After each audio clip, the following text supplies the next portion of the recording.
having a place ready for us there, didn't she? Come on, let's go!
Person.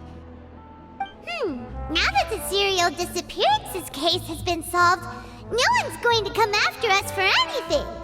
Even without Silver standing guard, we can just completely relax. Why don't we stay and rest up here for a while? Even machines in Fontaine need to stop and recharge now and then.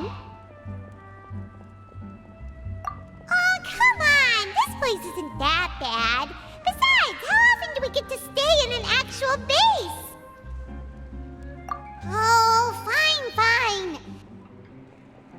Remember that detective story Paimon read before? Well, the author is about to release a new book, so Paimon wanted to buy it as soon as it came out and have a quiet place to read it. Yippee! Then it's agreed. Come on, let's get some sleep. We'll need to be up first thing in the morning to get in line and buy a copy.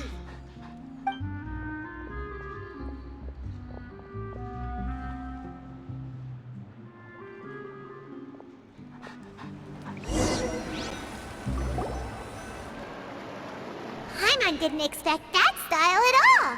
Even though it's a detective novel, it's also like a social documentary. Whew. It's actually pretty good. No! Paimon just spends a bit more time sleeping than you, that's all. Excuse me, but do you know if the Traveler and Paimon are lodging here? Huh? Who are you? Paimon doesn't recall seeing you before. Wait, you're not here to give us trouble, are you? A blonde traveler and a chatty little fairy. Phew, looks like I found the place. Good thing I asked the Spina di Rosula. Seems they sent me the right way. Hey, what do you mean by chatty? Paimon's always careful not to talk too much. Most of the time, anyway. It's an honor to meet you both. I was sent from the Palais Mermonia. Monsieur Neuvillete wishes to see you. It seems he has something important to discuss in person. Neuvillete? He wants to see us again already? Huh. We talked so much the last time we met. Has something happened since then? I am not privy to the details. It would be best if you came to the Palais Mermonia and asked Monsieur Neuvillete in person. If you say so, but Paimon has a bad feeling about this. Now that I've delivered the message, I'll take my leave. Thanks! We haven't left the room for a few days, so we'll head over once we've freshened up a bit.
standing there.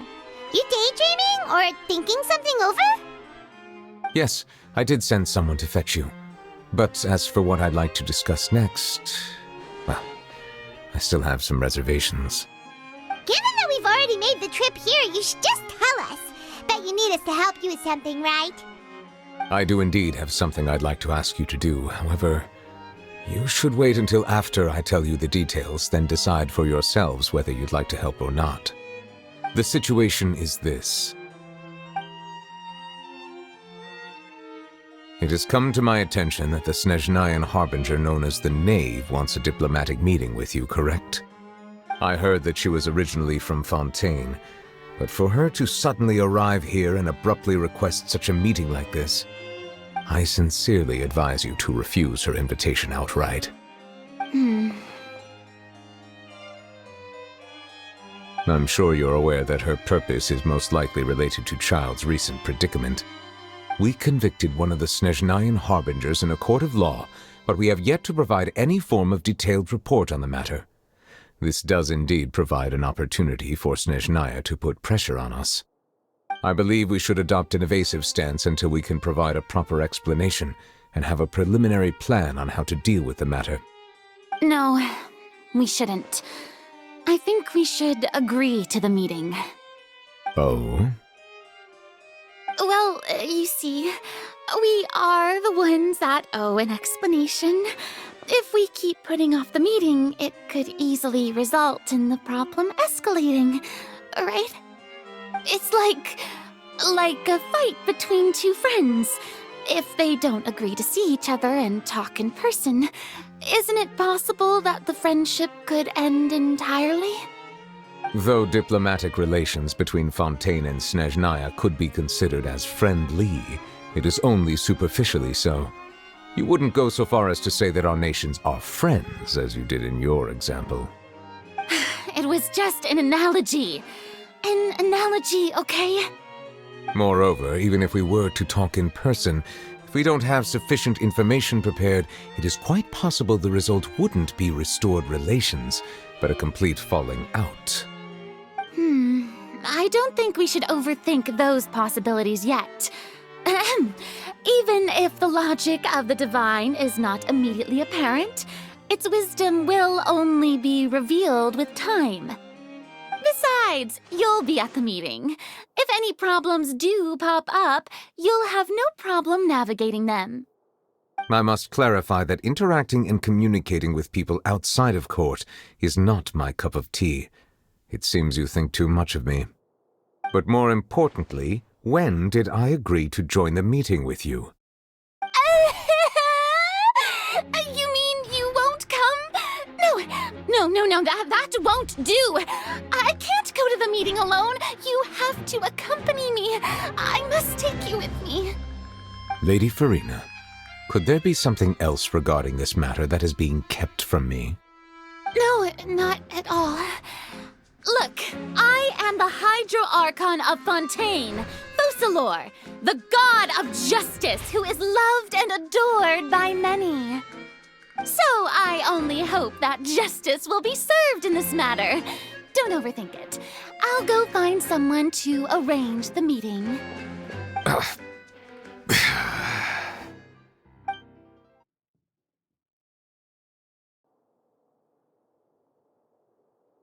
Though it could officially be considered a diplomatic conference, I prefer to see our meeting today as an ordinary tea party.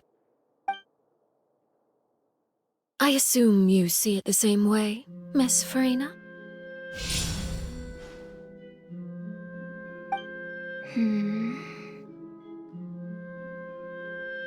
Lady Farina? Yes, that's right. Just like you said, a tea party. I should thank you for providing the pastries. They look delectable. To make this tea party even more lively, I've invited someone else to join us today. It's a pleasure to meet you, Monsieur Neuvillete. I was born in Fontaine, so naturally, there's no need to introduce the nation's revered Eudex to me. Hello. The pleasure is also mine. First, I would like to thank the two of you. I'm often away on business outside of Fontaine, and I'm told that the children of the House of the Hearth have been well taken care of by you.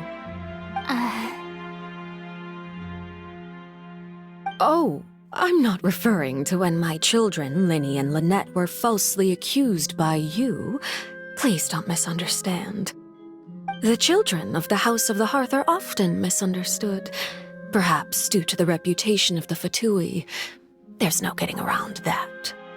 All I meant to say is that Fontaine has been stable in recent years.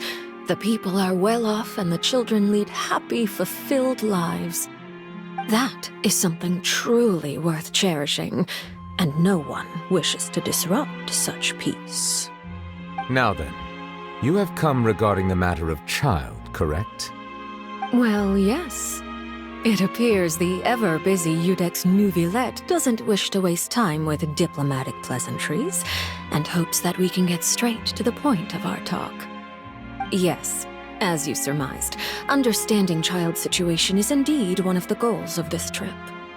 As we are both diplomats from Snezhnaya as well as Fatui harbingers, Childe and I have always been colleagues.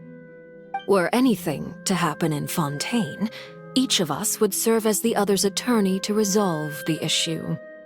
So now, in my capacity as his attorney, I request that Childe be turned over to Snezhnaya. We have a responsibility to cooperate with Fontaine and resolve what has happened to him together.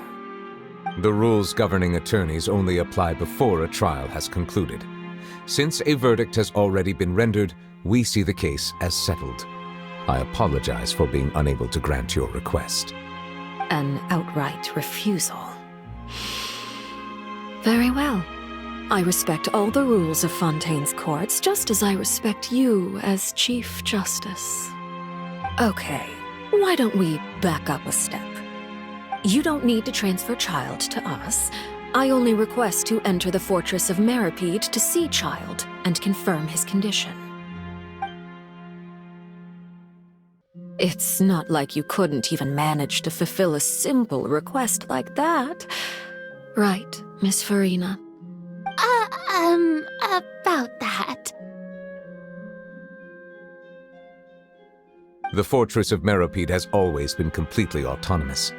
Even we have no authority to interfere there, and diplomatic issues do not suffice as an excuse.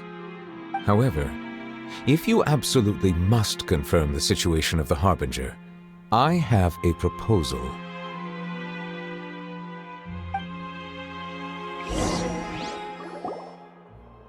The knave showed up already?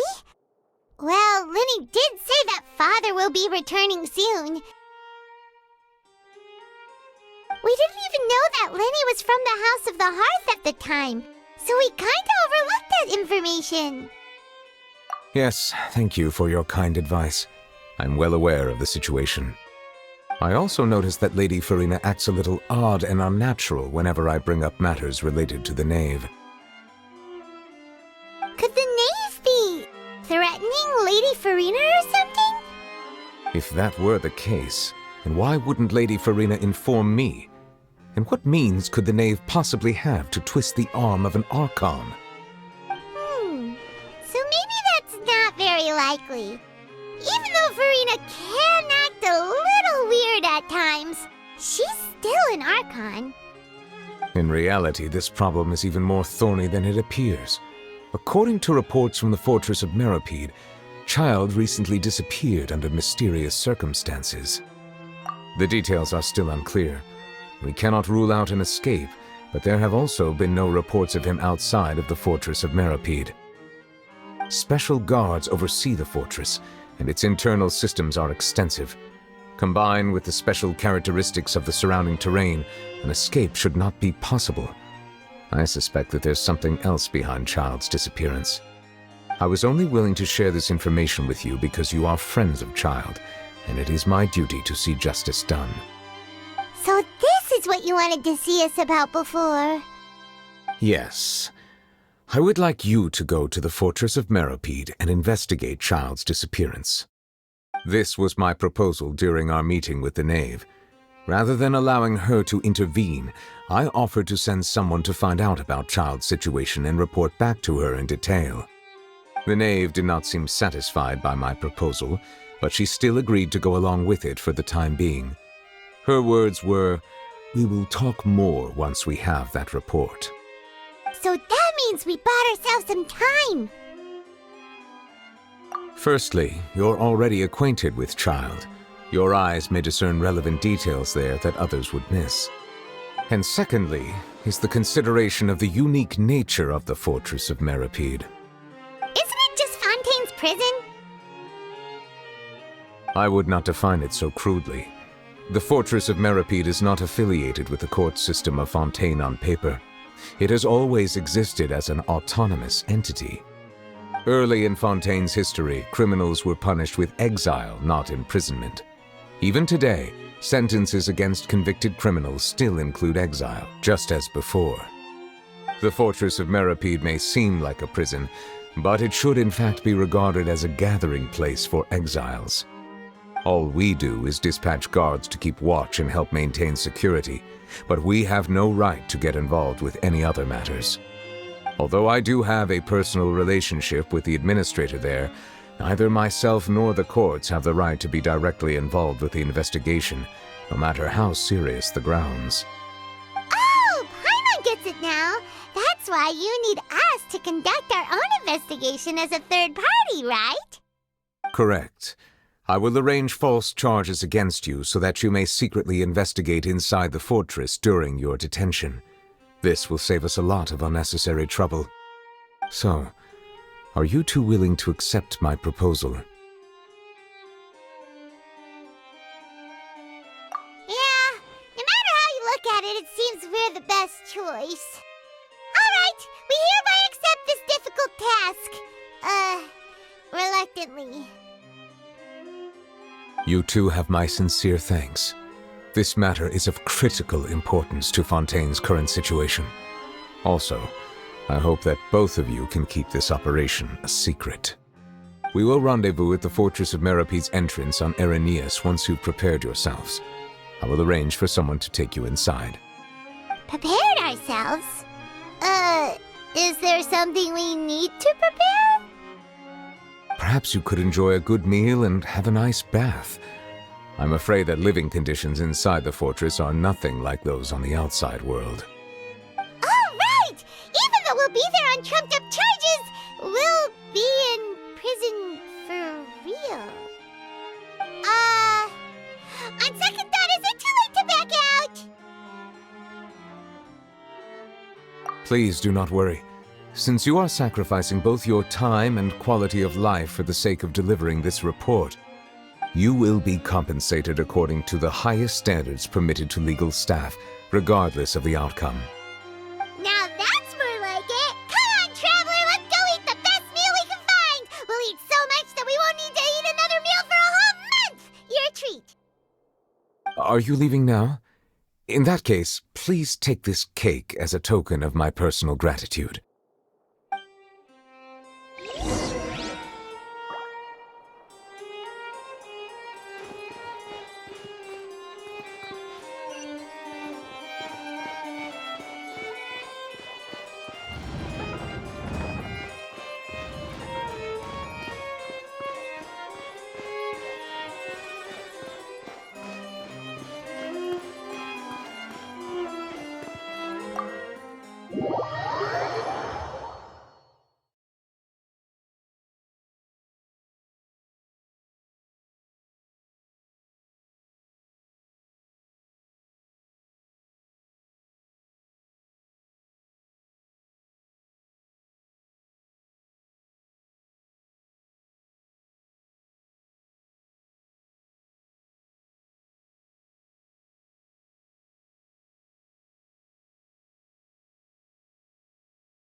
That cake was pretty good. But as soon as Paimon remembered that we're about to go to prison, Paimon's stomach suddenly became completely empty. Now that Paimon thinks about it, we've always been super careful ever since we arrived in Fontaine, just to avoid breaking any strange laws here. But here we are, about to willingly send ourselves off to the fortress of Meropide. Maybe this is what they call fate. Let's just try our best to investigate everything quickly once we get there. Paimon doesn't want to stay in prison too long.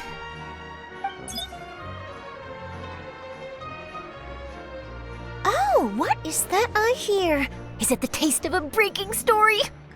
Hey! You can't hear a taste! And what are you doing here, Charlotte? Oh, don't remind me. I invited an eyewitness to a case to eat here, and I was planning to get some great material out of him. But he didn't even show up. Calm down, calm down. This is nothing new. As a journalist, you should be used to this by now. As long as you can score some juicy tidbits from the traveler, you might still be able to recover the cost of the meal. You know we can still hear you, Charlotte. Never mind. It's nothing. I just heard you mention the fortress of Meropide. You didn't commit a crime, did you? Please tell me all about it. No way! We would never! We're just going there to...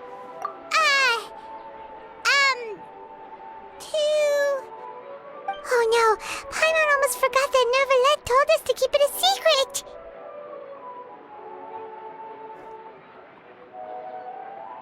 Huh? You're being arrested for that? Oh, but now that I think about it, I suppose that's not completely unreasonable. That's pretty despicable, almost as offensive as committing theft. You mean Paimon really did something that serious? Sorry, Paimon really messed up. In that case, it's nothing particularly newsworthy after all. Oh, how disappointing. Oh, right, there's still a chance. Since you're going to be at the fortress of Meropide, would you be willing to help me gather some material for a story? About that, Paimon doesn't think we'll have any time. Oh, it's nothing difficult. All you have to do is think of a way to get some time face-to-face with the warden of the fortress. He was awarded the honorary title of Duke in Fontaine. Sounds really cool, huh? Only those who have made significant contributions to the nation have been conferred this title. It's incredibly rare. On top of that, the Fortress of Meropide has never been under the jurisdiction of the courts. Practically nobody, including journalists like me, knows anything about the person in charge there. Oh, if I could write an exclusive article about him, I bet it would sell a boatload of papers. You make it sound easy, but it really depends. Of course, I wouldn't ask you to do it for free, so this meal is on me. All right, you got a deal. We'll do anything you want. Then it's settled. The food should be here any second, right? Huh? Wait, just how much did you order?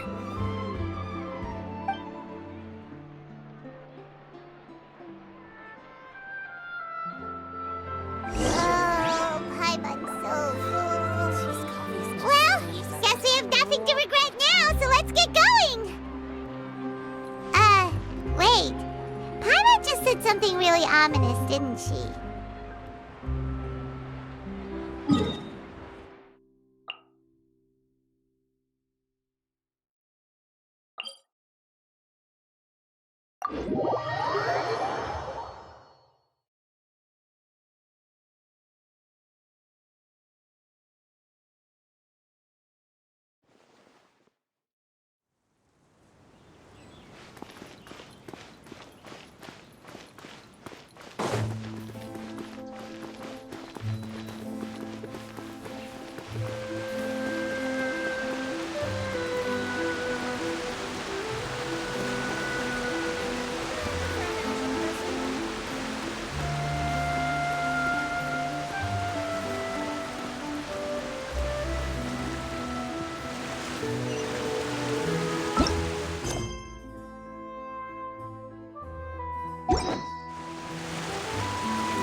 All right, Neuvillete, we're ready. Is this where the entrance is? You have come, just as promised. Yes, this is the one and only entrance to the fortress of Meropide from Irenaeus. Careful. You may want to step back a bit.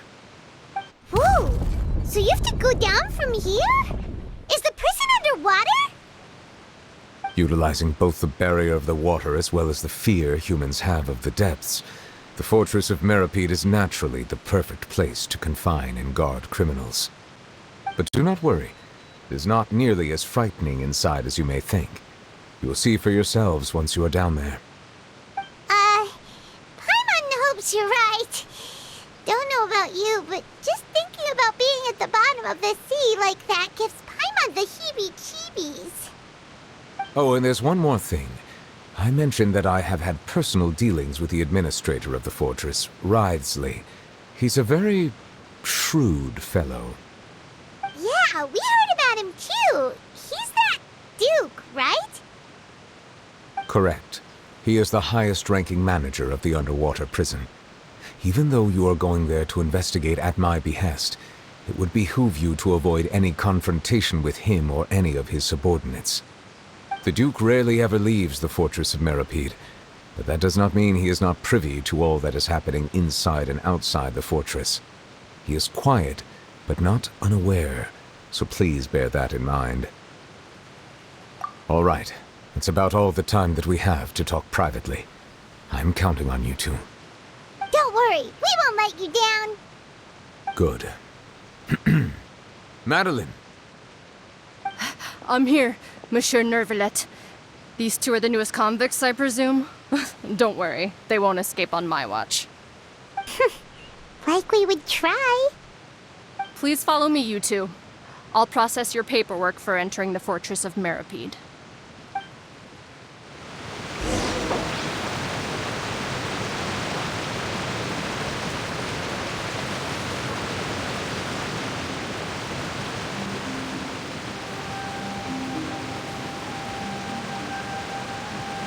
Wait.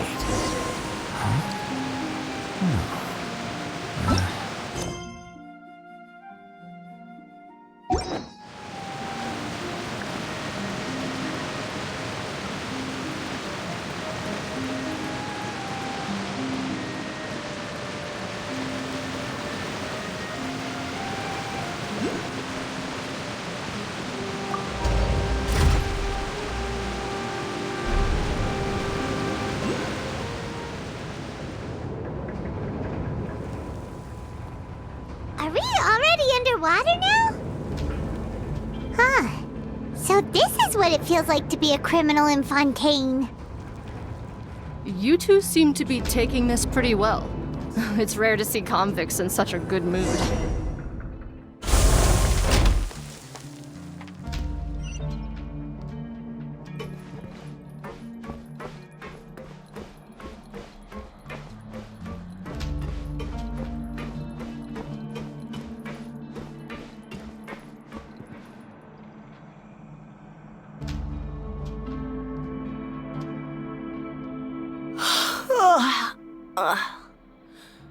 Oh, it's you, Madeline. Why'd they make you make the trip down here today? Monsieur Neuvillete personally requested I escort these two convicts. I suppose he was concerned others might not be up to the task. Well now, aren't you the lucky one? Must be nice to be on good terms with the big shots like the Chief Justice. The only people I get to see every day are the new inmates. Well, have you tried service with a smile? Who knows, it might help your professional reputation. Yeah, right. As if. Every criminal comes through here looking miserable. How can I smile with such a toxic work environment? And even if I did smile at them, the convicts would probably just think that I'm some freak getting some kind of twisted enjoyment from their pain. Oh, she's got a point. Well, I've finished transferring you. You two will register here, and Mereka will guide you through the remaining procedures. Yep, I'll take it from here.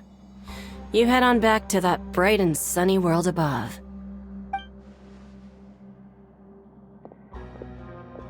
Okay, let me see. You are the Traveler and Paimon, correct? That would be us! Let me confirm your charges and sentence. Let's see. You two are charged with eating a cake specially prepared for the Archon by a Snezhnayan envoy without the Archon's permission, thereby incapacitating the political center of Fontaine for a brief period. Sentence: 45 days? Huh? Wait, you mean the cake that Neuvillete gave us was... Just looking at the charges, it seems you two are capable of causing some serious trouble. And considering how fond Lady Furina is of sweets, this crime is tantamount to trying to assassinate the Hydro Archon herself. Now I've seen everything. Anyway, we still need to finish processing you before you can enter the Fortress of Meropide. Please stand in front of the board over there.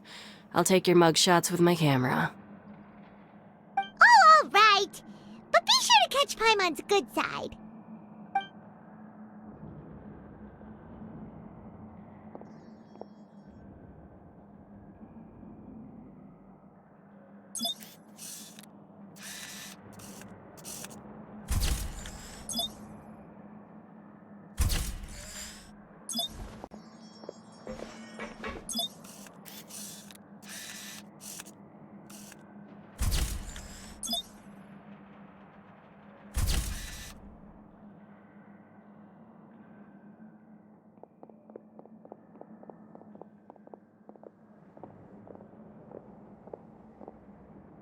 And we're done. Thank you for your cooperation. Next, someone will be along to guide you inside the fortress. Please be sure to cherish this opportunity for rebirth.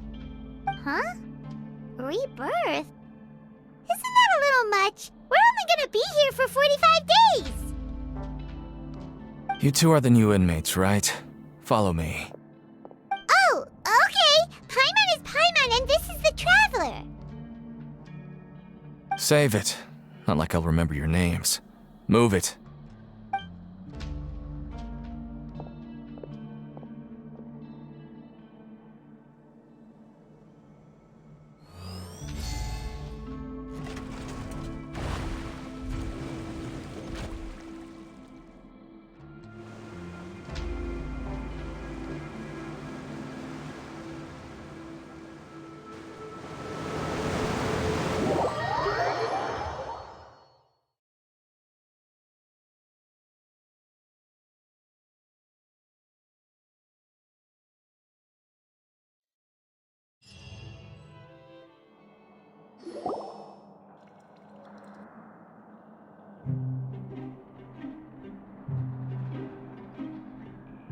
So, are you one of the guards here? Is there anything we should be careful of while we're here?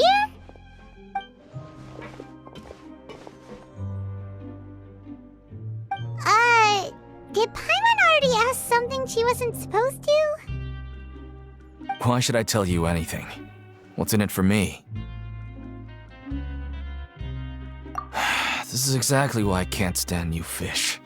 I wouldn't even be doing this if it weren't for the credit coupons. Credit coupons? Alright, seeing as you're not the annoying kind that's getting dragged in here crying and blubbering, I guess I can tell you a few things. But next time, it'll cost you some coupons. Mora means nothing here. Here, we use credit coupons. Coupons can get you almost anything in the Fortress of Meropide. Desires? Fulfilled. You want power? No problem. Coupons can even change fate itself. So, credit coupons are a currency that can only be used here? It's not as simple as that. Like Moret said, everyone gets a chance at rebirth. No matter how much money or power you had before, it means nothing once you set foot inside the Fortress of Meropide. You have to start over and earn your coupons.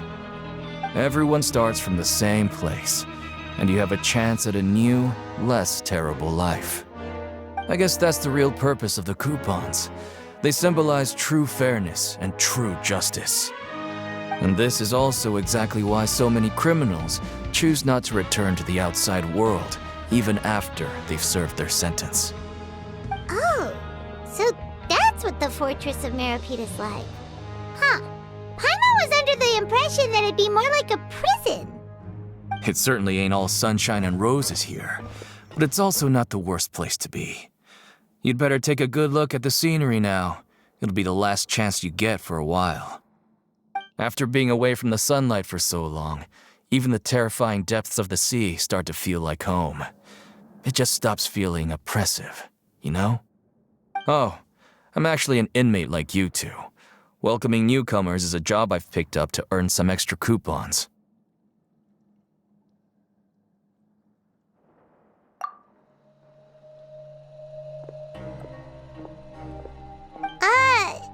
Why aren't you answering us again? I've told you enough for free. Any more info is gonna cost you. So all you care about is Mora! Wait, no. Coupons? Almost there. It's down through here. Your turn to give it a try.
So, we're going even deeper now?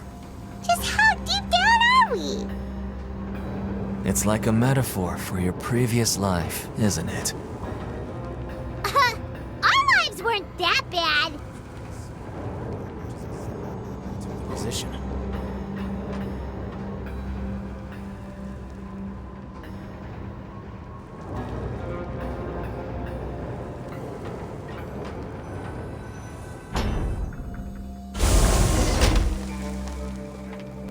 Wait. Huh?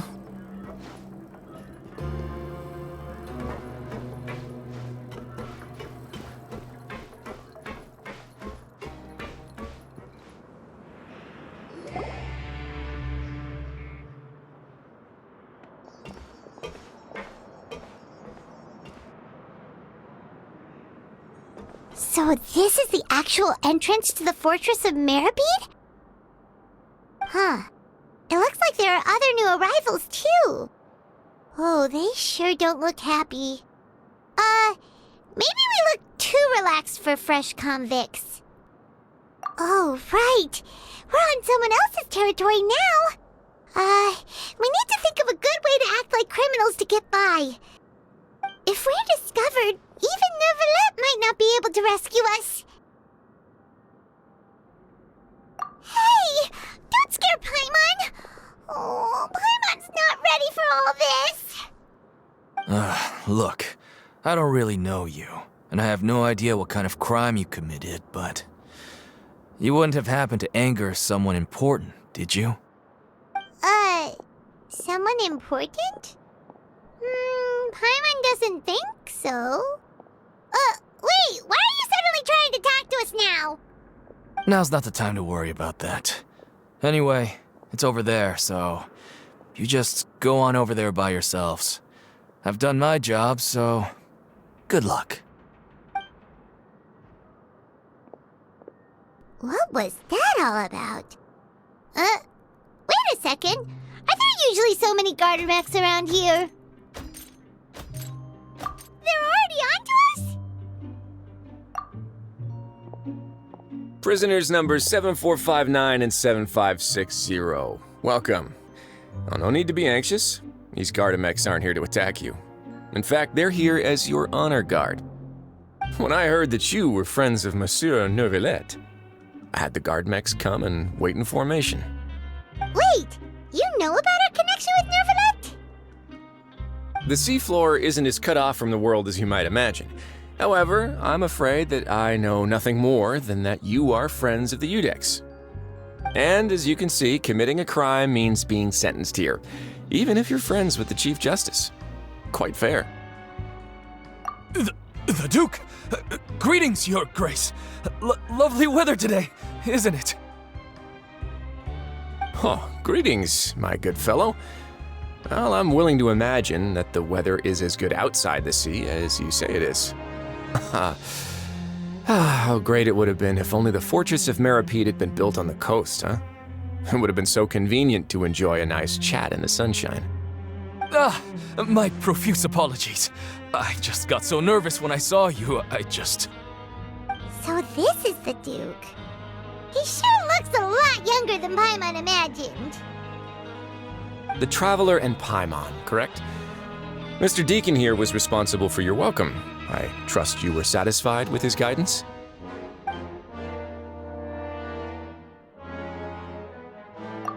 Ah, I see. In that case, I regret to announce that Deacon here has just missed the best opportunity in his prison career to be promoted. I admit that I was only thinking about the coupons. I'm sorry to have disappointed you, Your Grace.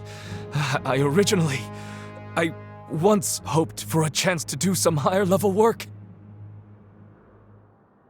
I had no idea you two were big shots who were worthy of speaking with His Grace. Losing out on such a big opportunity because I couldn't see past my own nose. Plenty of time ahead, Deacon. There'll be more opportunities. Well, I believe that concludes the introductions. We've already taken enough time here. Deacon, if you would. Yes, Your Grace. I'll take my leave now.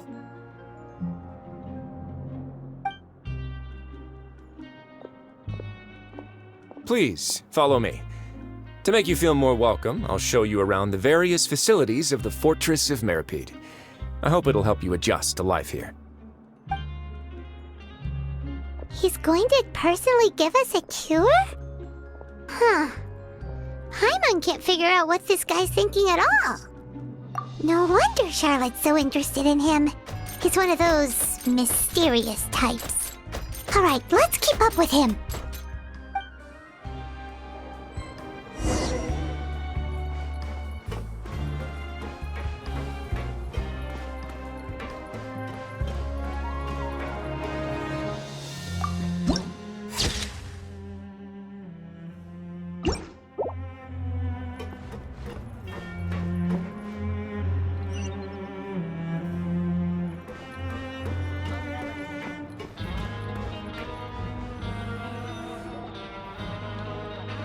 There's no need to be so reserved.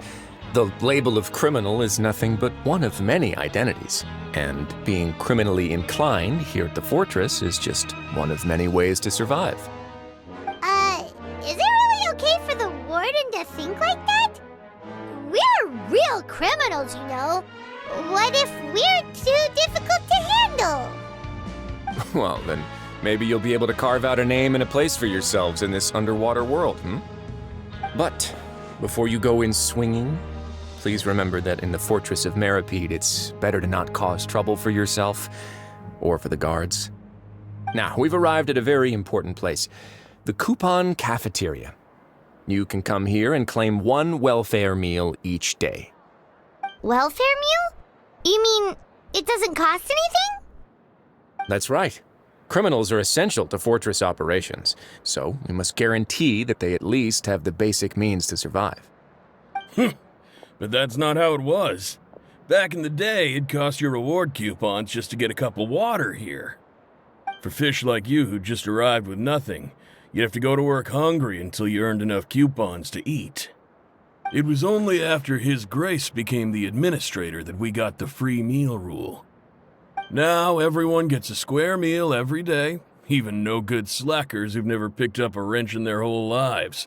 Nobody starves to death here. In the Fortress of Meropide, credit coupons are the only currency, and everything must be purchased. In some sense, you could say using the coupons is a form of trade. But trade is always conducted by people. So if we want trade here to prosper, we need everyone to work hard and live their lives. If nobody could even afford a meal, then the whole fortress would be up in arms. And that would only make things more difficult for me. So, rather than saying that we're giving everyone a free meal here, you should say that everyone's hard work has improved the living conditions in the Fortress of Meropide. Your Grace's reasoning is correct, but what I said is also true. Whatever the case, hard work is rewarded here. You'd be hard-pressed to find anywhere else as fair and reasonable. Right! Paimon sees your point. By that logic, this place doesn't seem so bad after all. Oh, wait, no. We shouldn't drop our guard so quickly. But it seems the inmates really respect the Duke because of his attitude, right? We should still try to verify the truth with our own eyes. Let's continue this way.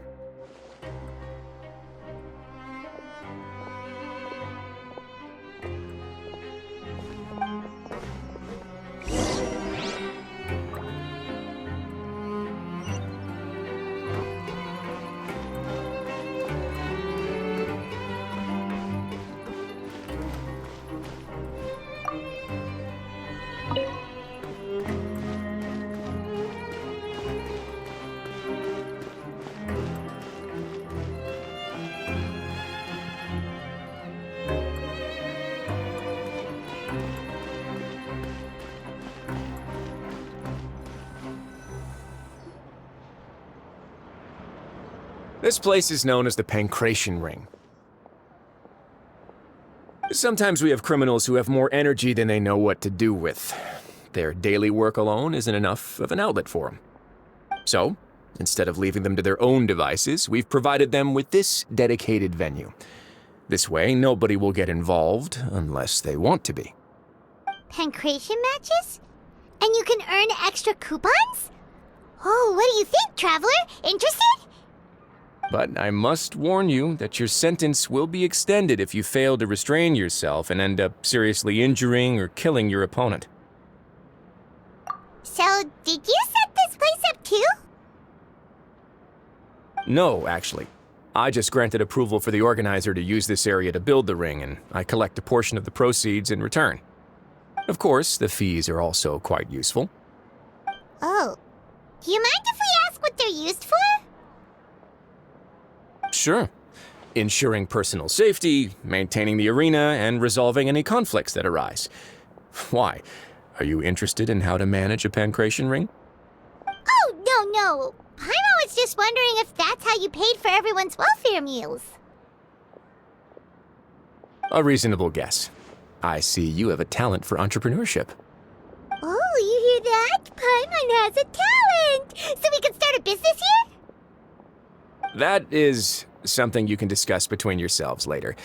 Let's move on for now.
Your Grace.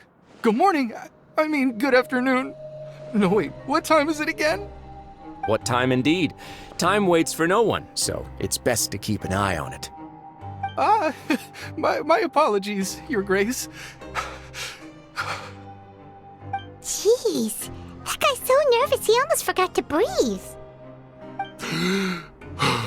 Sorry, forgive my manners. These are the dormitories, which is where inmates sleep. The guards will inform you where your bunk is later. In the Fortress of Meropide, criminals usually spend most of their time in either the production zone or the sleeping areas. The production zone? What does it produce? Is that where we'll be working? Not necessarily. Though working in the production zone is the most reliable way to earn credit coupons, if you have other skills, you can skip your shifts to earn them in other ways. Wow. Wait, you're the manager of this place, and you're just telling us to our faces that it's okay to skip work? The fact that the Fortress of Meropide has continued operating completely autonomously is proof enough that most people are willing to work honestly and earn a stable income. As for what we produce, many of the clockwork machines seen all over Fontaine originate from our workshop. Therefore, the Fortress of Meropide is not only a place where criminals serve their sentences, but also a giant machine factory. There's no need for me to get into specifics about the production process now. You'll experience it all firsthand when you report for work tomorrow. Let's move on. The tour continues over this way.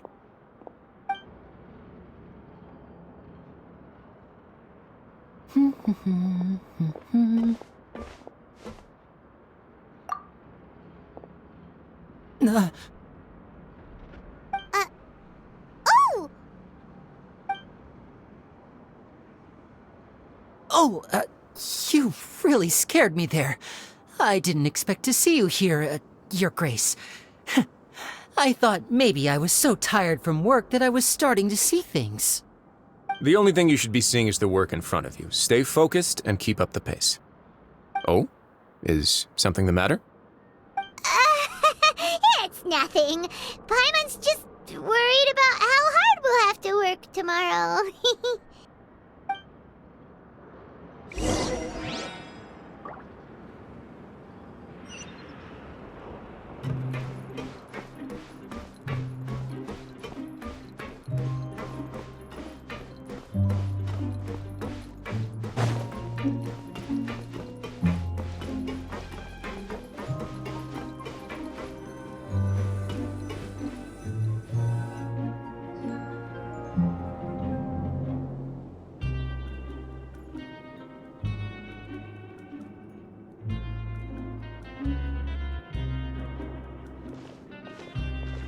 Your Grace? What are you doing in the infirmary at a time like this? Oh no, you didn't injure yourself, did you? Not yet, unfortunately for you. But thank you for your concern, Sigewinne. Oh, then you must be here for those two. Allow me to introduce you. This is the infirmary, and Sigewinne here is the Fortress of Meropide's head nurse. Hello, new faces. They call me the head nurse, but I actually handle all the nurse-related work all by myself down here. Since you seem to have some rare downtime with no patients, perhaps you could find the time to join us for dinner? Oh, then these two must be some important convicts, Sure, I'll join the welcome party. Thank you. Your presence will be the pièce de résistance for today's tour. Oh, so the tour part is over now? I believe I've already covered the primary aspects of life here in the fortress. As for your work, there'll be someone else to guide you through the details. Is there anything else? I seldom conduct tours, so why don't you just ask if you have any questions? Well, this is our first time here. Paimon's not sure what to ask. Then let's head back to the coupon cafeteria. Maybe a meal will help you think up some questions. You should at least try to be excited. Our free meals are actually pretty good here.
What do you think of the food?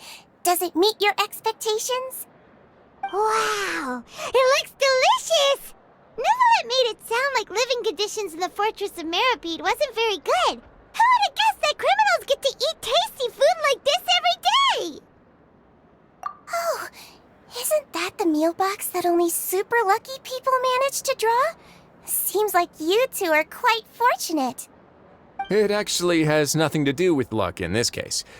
I had a word with Walsey, so you didn't have to draw lots like everyone else. Oh, you mean the meals are random?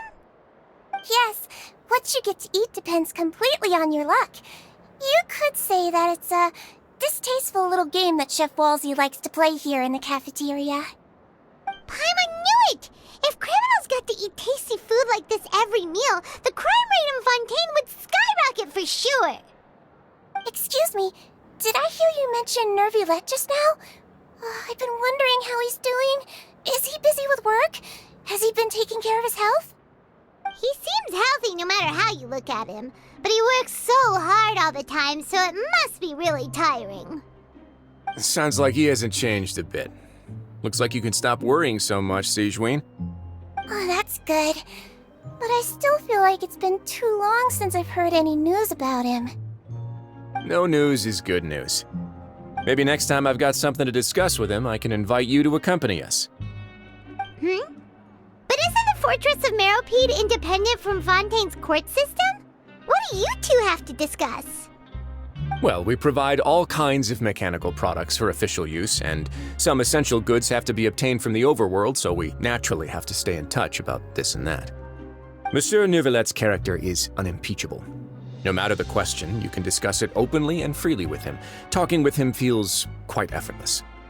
In light of that, I am quite willing to go out of my way to show respect and accommodate him. In fact, right now, I'm treating you two as guests invited by Monsieur Neuvillete. But unfortunately, I can only do so until the end of this meal. After this, you two will just be inmates here. You're very welcome. Well, your new life awaits.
The Traveler and Paimon, right? Listen up. As new inmates, the only thing you need to worry about is what to do and when to do it. Don't make any extra trouble for yourself. Your bunks are right over there. Follow me.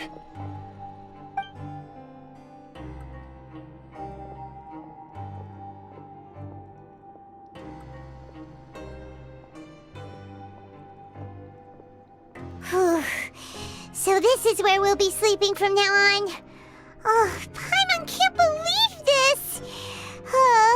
The days of staying home and reading detective stories are like a dream now. By the way, Traveler, we saw a lot of things worth investigating just now. Even though the Duke didn't say it too directly, judging from what he said at the end, it seems that he was only welcoming because we know Neuvillete. We are criminals, and Paimon did eat that cake, but we're actually here to help Neuvillete. Is it possible that he knows we're here on a mission? Or is Paimon overthinking things? Yeah, Paimon thinks so too. He probably knew why we came here from the very beginning and intentionally wanted to send us a message. Maybe something like, "Hey, I have my eyes on you, so don't try anything funny." Yeah, you're right. It's not like we can go back to Neuvillete empty-handed and say, "The dude looks scary, so we gave up." And besides, the Duke said that he was willing to go out of his way to show respect for Neuvillete, right? So, we at least need to try. But Paimon hasn't gotten a clue where we should start our investigation. You mean... Yeah, that's what Paimon was thinking too! Paimon almost spilled the beans when we ran into him. Fortunately, based on his attitude, it looks like the Duke sees Linny as just another inmate. We worked so hard to help clear Linny and Lynette's names, and yet we turn around and BAM! He's in prison anyway!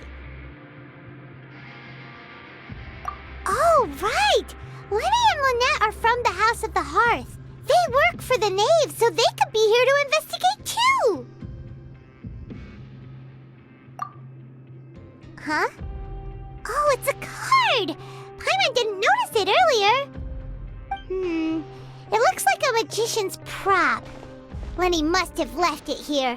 He's in prison and still doing his little tricks, huh? Let Paimon have a look. It was nice to bump into you again. Let's catch up in the production zone tomorrow. What in the world?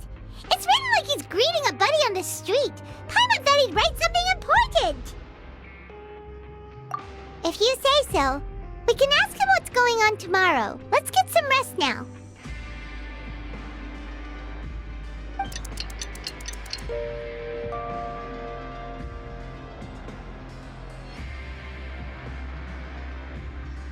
You're finally awake! Well, it's Paimon's first day as a prisoner. Last night, Paimon dreamed about getting interrogated by the guards until Paimon told them everything, and then Paimon woke up.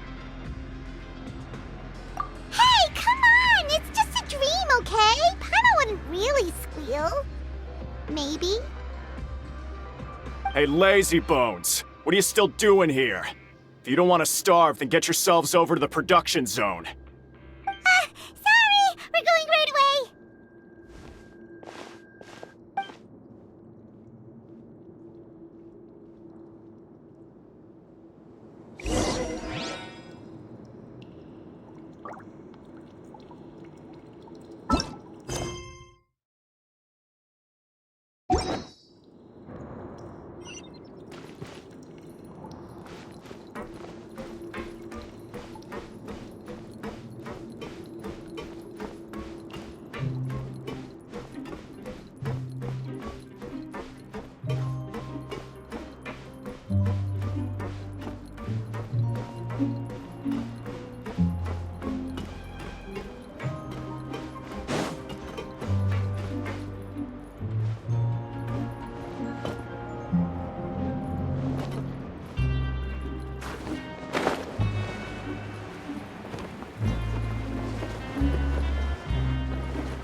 Wait. Huh? No. Whatever.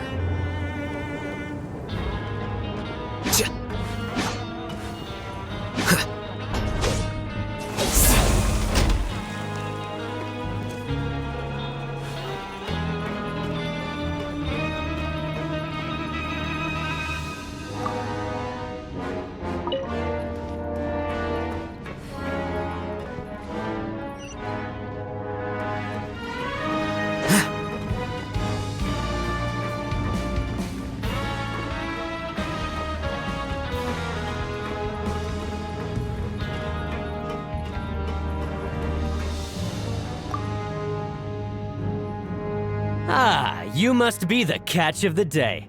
Looks like you've got some luck getting assigned this space. Yep, we just arrived yesterday and... Don't interrupt me when I'm speaking! Yes, sir. Listen carefully to my instructions. I don't want any mishaps. Every machine here is worth more than the both of you. Working around these machines can be very dangerous. Do your job well, and you can eat in the cafeteria after your shift. Get sloppy, and you dine in the infirmary. Anyway, the Fortress of Meropide doesn't want to lose a single one of its machines. And it also doesn't want to waste the production potential of any inmate. You got that? Got it! Your job is to use the machine over there to process widgets. Watch carefully, and make sure you step on the pedal at the right time. If the machine gets jammed, then give it a little maintenance with your fist. Here, take this. Bring me the processed widgets, and I'll give you some credit coupons in exchange.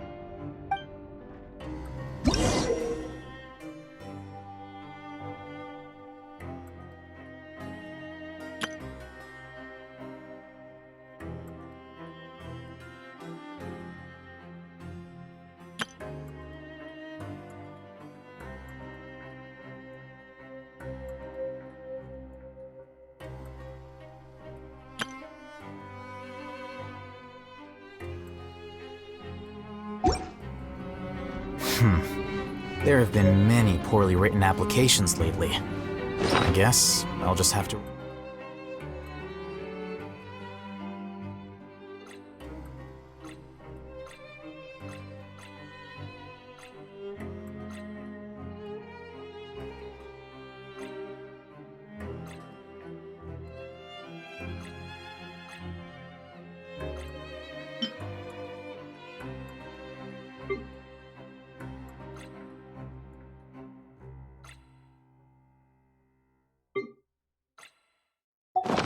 Check them all. So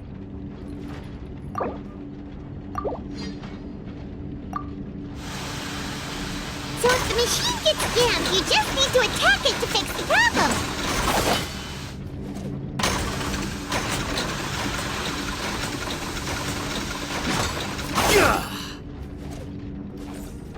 Once the widget is hot enough to blow, jump to step on the pedal and hit the widget with the hammer.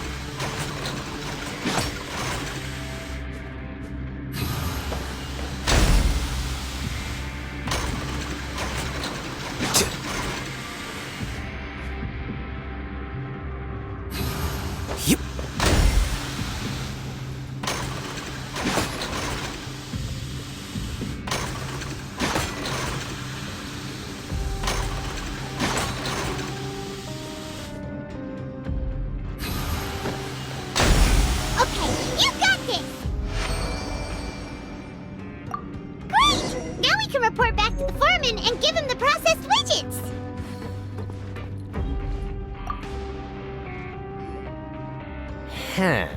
This one is tolerable. Though since the processing is done by machine, the product is all pretty much the same anyway.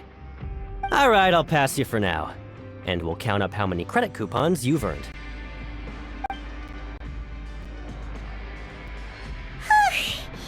Paimon's exhausted.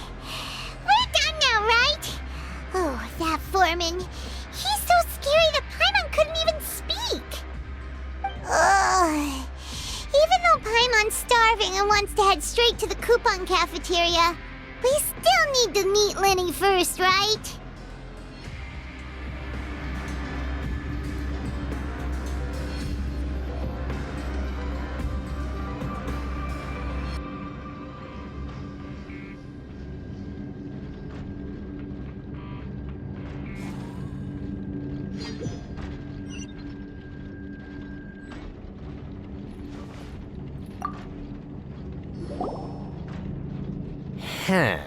This one is tolerable. Though since the processing is done by machine, the product is all pretty much the same anyway. Alright, I'll pass you for now. And we'll count up how many credit coupons you've earned.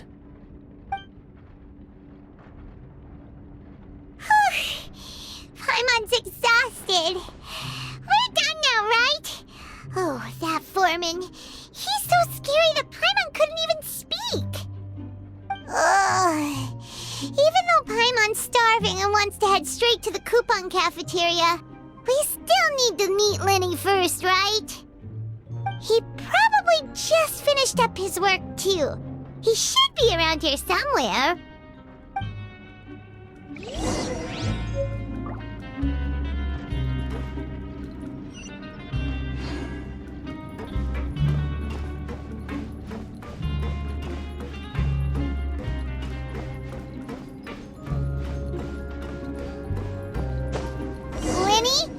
Mr. Magician? Where are you? Oh, this had better not be some disappearing act. He doesn't seem to be around here. Let's try looking somewhere else.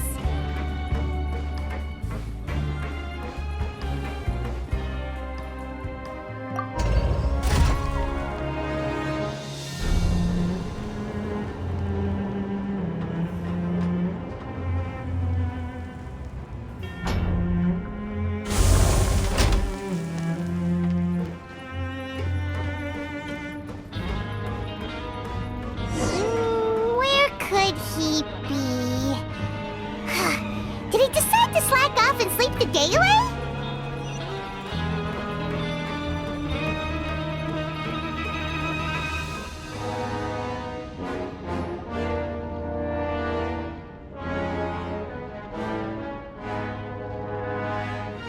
Hey, over here. Oh, you scared Paimon! How did you appear out of nowhere like that?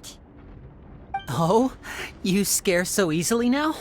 Is there something worrying you these days? You little... The only thing we're worried about was trying to find you. Sorry. Come over here and keep it down.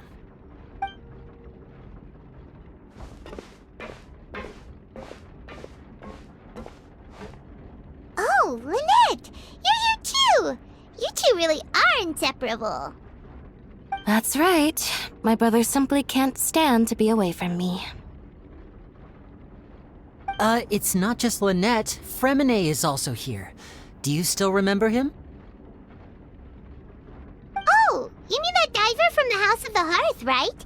Paimon remembers seeing him in the court of Fontaine before. Now hurry up and tell us, how did you end up as criminals this time? We fought so hard at court to prove you were innocent, but now it looks like our incredible court battle was for nothing! Sadly, even the teeniest of things can land you in prison these days. I put together a street performance and used the popularity we gained from the Opera House incident to attract a big crowd. And then? Next, I invited several audience members to participate in the show. And then, with the entire audience watching, their wallet suddenly disappeared. My brother was charged with theft, and I was charged as his accomplice, having assisted him in his crime. It really isn't that bad. The missing wallets are all in the leftmost drawer of the Maison Gardiennage's big filing cabinet. We just need to see how long it takes to discover them. Yep, we should be released then.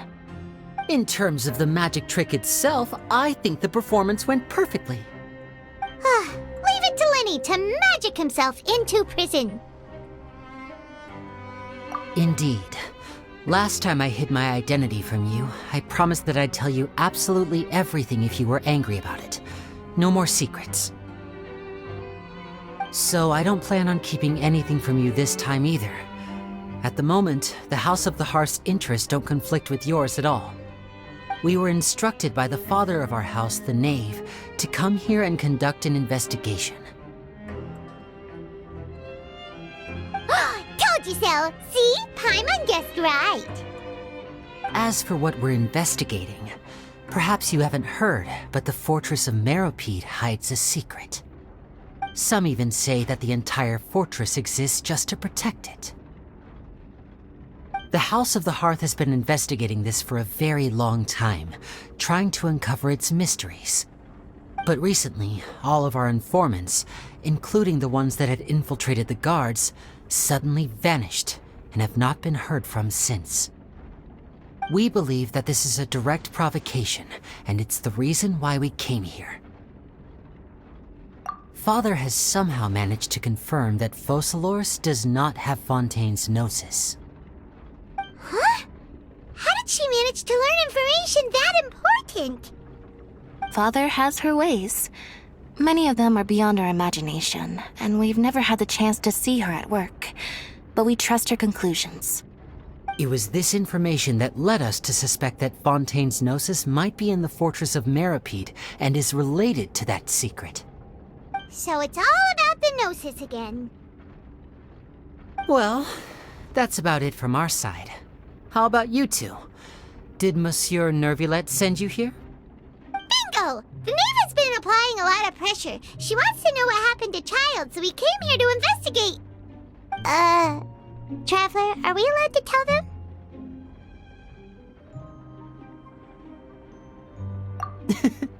You don't need to worry too much about that.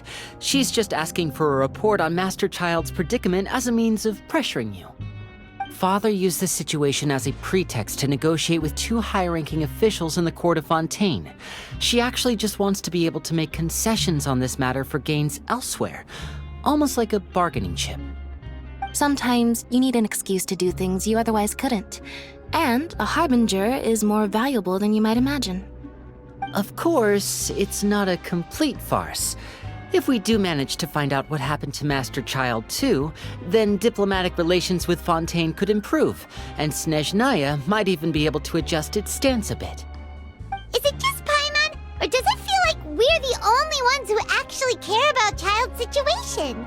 The relationship between the Harbingers must be as bad as ever. I wouldn't go that far. Father just has different standards than we do when it comes to what can be sacrificed for an advantage. By the way, I have a suggestion. Why don't we team up? Even though we have different objectives, we're both here to investigate the fortress of Meropide. It would be more efficient for us to work together. As you know, the House of the Hearth has many reasons to seek the Gnosis, but our highest priority remains resolving the prophesized crisis. You can trust us on that.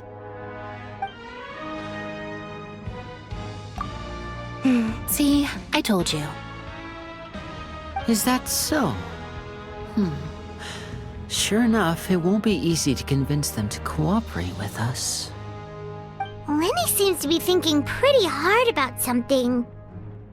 Of course he is. Lenny has been looking forward to a chance to reach an understanding with you ever since last we met. Or, I should say, we were really looking forward to teaming up with you this time. Lynette, just tell them everything, why don't you? It's okay to open up a little.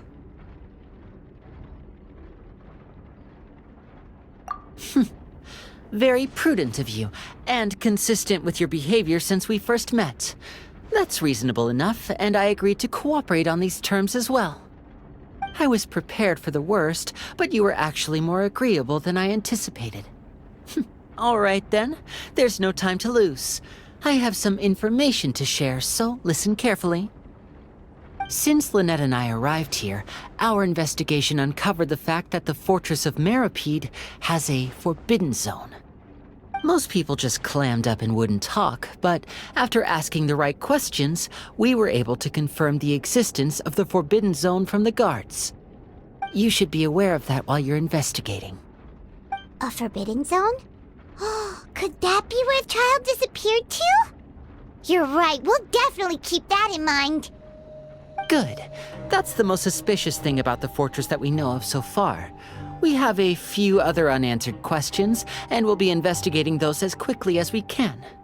Anyway, I hope you find our information useful at least. Oh, look at the time. You two must be hungry. You should go to the coupon cafeteria and get something to eat. I'll use my cards to get in touch with you again in the future. Oh, that's just what Paimon wanted to hear! Paimon's starving after all that work today. We can talk more about the investigation later. Let's go get some grub!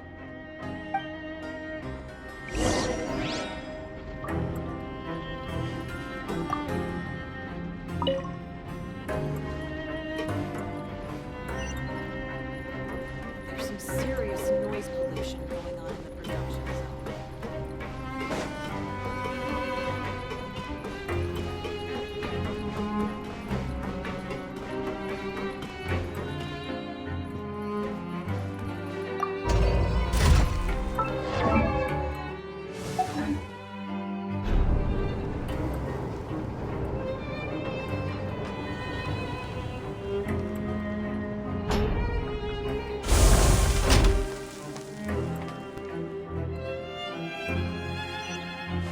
Wait. Huh? No.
Oh, he wasn't kidding. Today's meal is nowhere near as good as last time. Oh, who knows how long it'll be until we're lucky enough to get that super tasty meal again. Forget about it then. We'll just deal with the regular food for the time being. Let's just get out of here as soon as possible. But life here doesn't seem all that bad. Other than the foreman being kinda mean and the work being pretty tiring. You think so, mate? If I had a coupon for every fish who said that. Seems you fishies still haven't learned your lessons from your life up on the surface. If you take things at face value, then by the time you reach a dead end, you won't even know how you ended up on that road in the first place. I like your attitude. I can, let you in on a little something. Everyone's been telling you to just follow the rules and not cause any trouble for yourself. Am I right? But what they don't tell you is that the rules aren't exactly what they pretend to be. The rules for being a prisoner. The truth is, this place has a lot of hidden rules. Huh? Hidden rules? What do you mean? Not everyone knows about those rules, but whether you know them or not, once you break one, you might encounter something even worse than death. Really? Oh, now you're really scaring poor Paimon. Don't joke around like that! Of course. And I'd say that just disappearing would be one of the better outcomes. Oh, you mean that if there really are hidden rules, then Childe's disappearance might have something to do with that? In that case, would you tell us some hidden rules? We definitely want to avoid breaking them. Come on, mate. This is valuable information. The difference between life and death. Do you really think you can just ask and I would tell you? Paimon understands, but we don't have many credit coupons yet. Yeah, I know. Not like I'm going anywhere. Just come talk to me after you've saved enough. Moreover, you're new fish, freshly caught, and completely out of your element. What'd be the point in even telling you anything before you've gotten a handle on your new lives? Come and find me once you've been here longer. I'm usually around the rag and bone shop. Just call me V-Doc. Bye-bye now.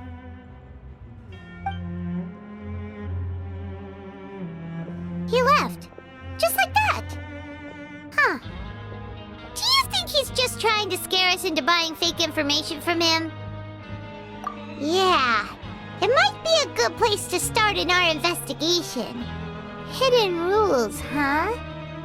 But, like he said, we don't have any coupons and we're still not familiar with this place. Oh, there's nothing we can do about it now. We were so busy talking, we almost forgot to eat. Even if it's not the best, it's probably better while it's warm. Come on, dig in before it gets cold.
So Paimon just confirmed with the guards that our shift is set for every morning, and we're free to do whatever we want all afternoon. But it seems like most of the other inmates choose to continue working through the afternoon to earn more credit coupons. Oh, and they also said that you can use coupons to skip work in the morning and free up your time. They weren't kidding. Credit coupons really can be used to do anything here. Paimon's so tired. And we'll need to wake up and go to work in the morning.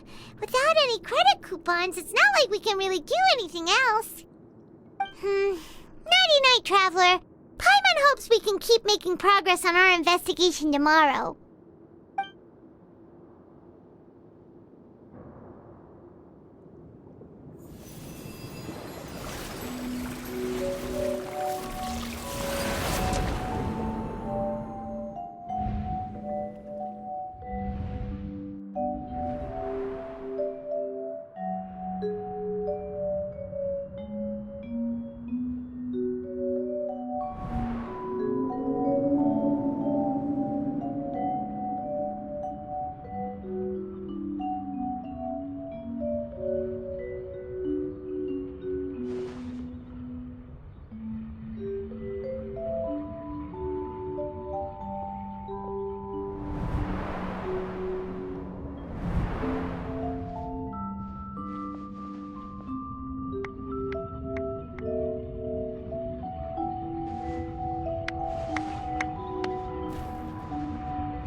You seem to have something on your mind.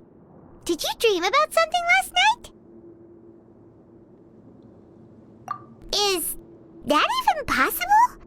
Unless it wasn't an ordinary dream?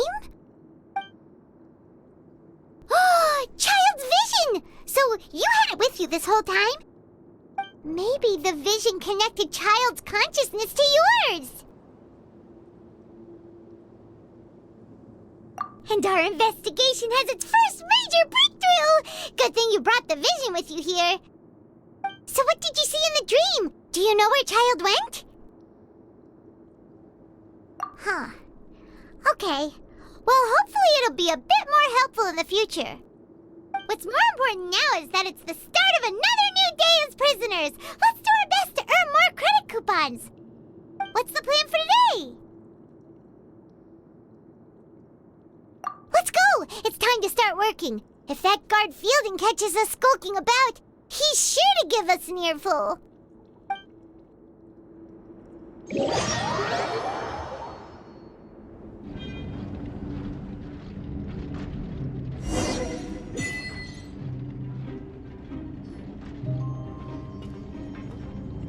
Look who decided to show up! Get your butts in gear and get to work. Time's a-wasting.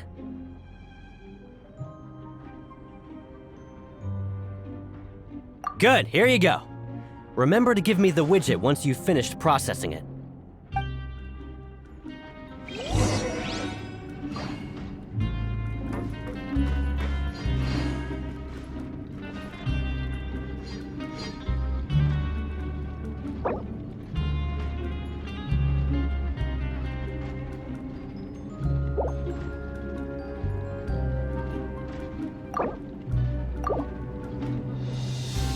Wait.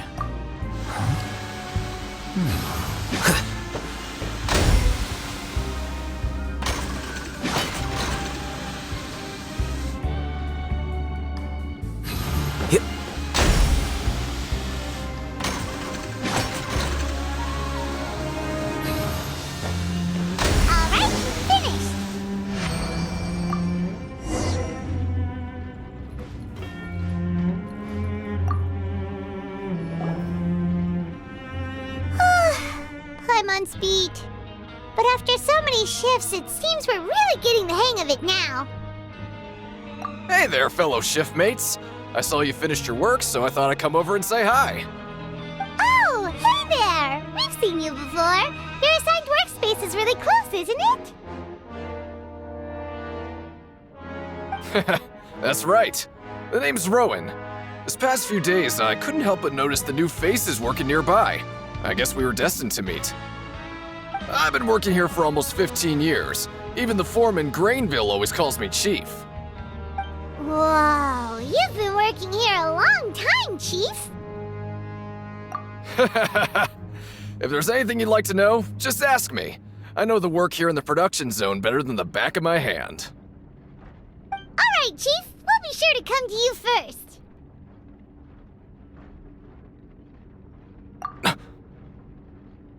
Did you just ask about the rules? Pretty sharp for newcomers. You've already heard about the rules, huh? Who'd you hear it from? All right. Seeing as I'm the one who came over here, you're already calling me Chief. I guess I can tell you a little. Truth is, you two keep working like this, you might be putting yourselves in danger. Huh? Wait, there's even a rule about that? What would have happened if you never told us about this? Well, it's usually not that easy to break one on accident. The conditions of the hidden rules are usually pretty specific. But once you do break one, bad things happen. If you work continuously in the production zone for 3 days, and if all you do besides eating and sleeping is just work, then something bad will happen during lunch on the 3rd day. Huh? Like what? Oh, don't scare Paimon!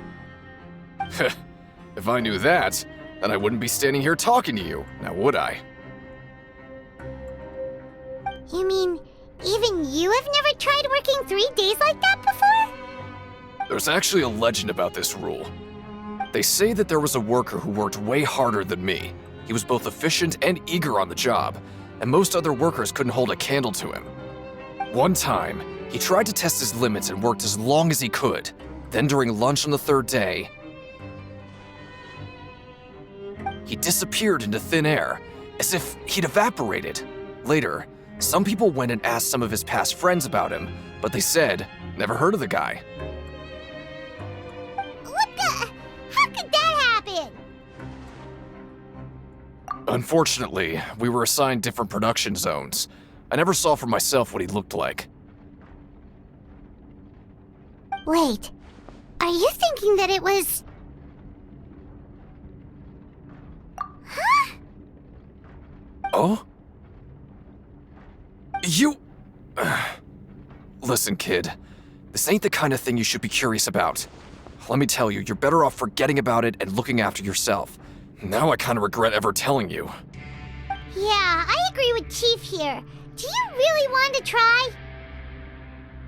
All right, if you insist.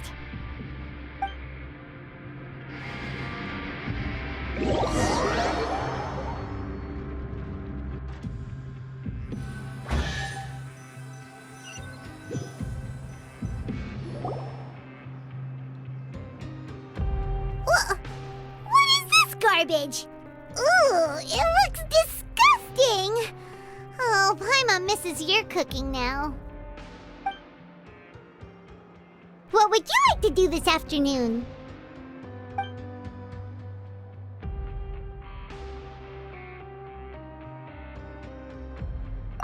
Knowing Childe, he must have been there all the time.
Oh, you must be the Traveler, huh?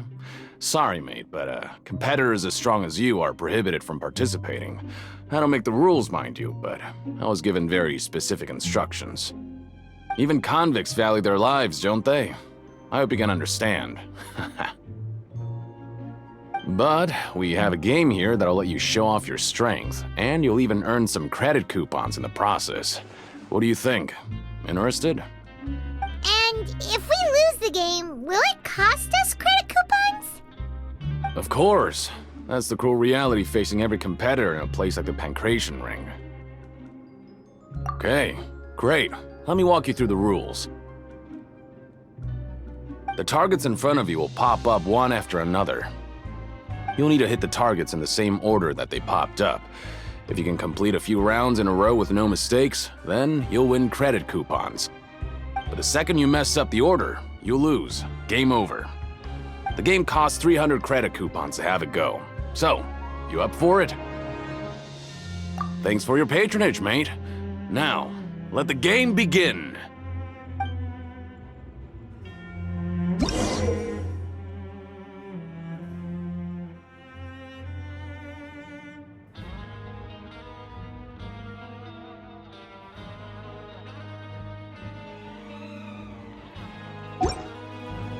The scribe's work is simple, which is exactly why I took the position. Okay, do your best to hit the targets, just like Colin said!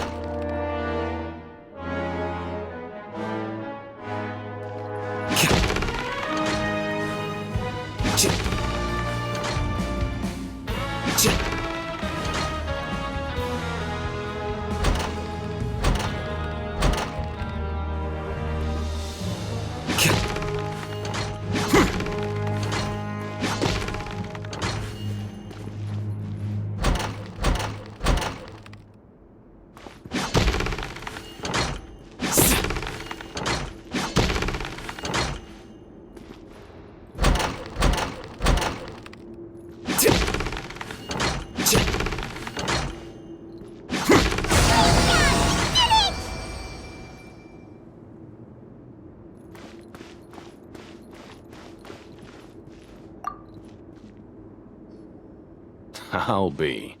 They weren't exaggerating about how strong you are. Don't worry, I wouldn't dream of shortchanging you. Here's the credit coupons you won. Put them somewhere safe.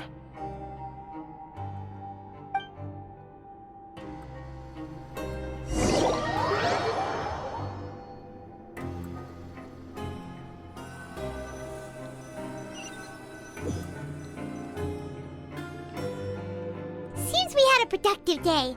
Hope we can make even more progress tomorrow.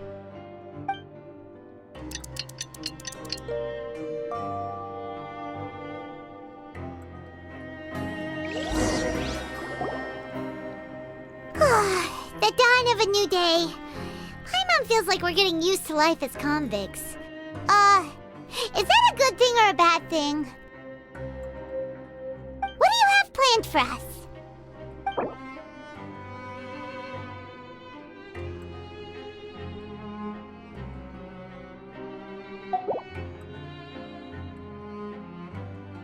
Right, we just need to keep at it.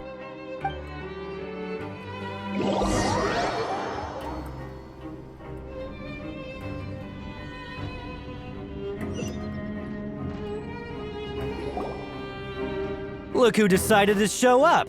Get your butts in gear and get to work. Time's a-wasting. Oh? What's with suddenly wanting to work so hard? You need coupons that badly? Sure. Let's just say we really want to test our limits.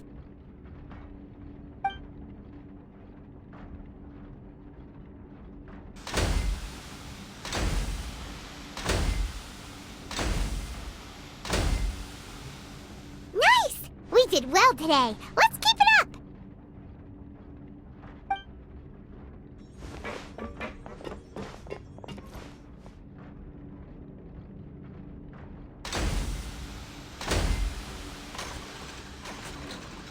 Ooh, Paimon's had it. Who knew that processing these widgets would be so tiring?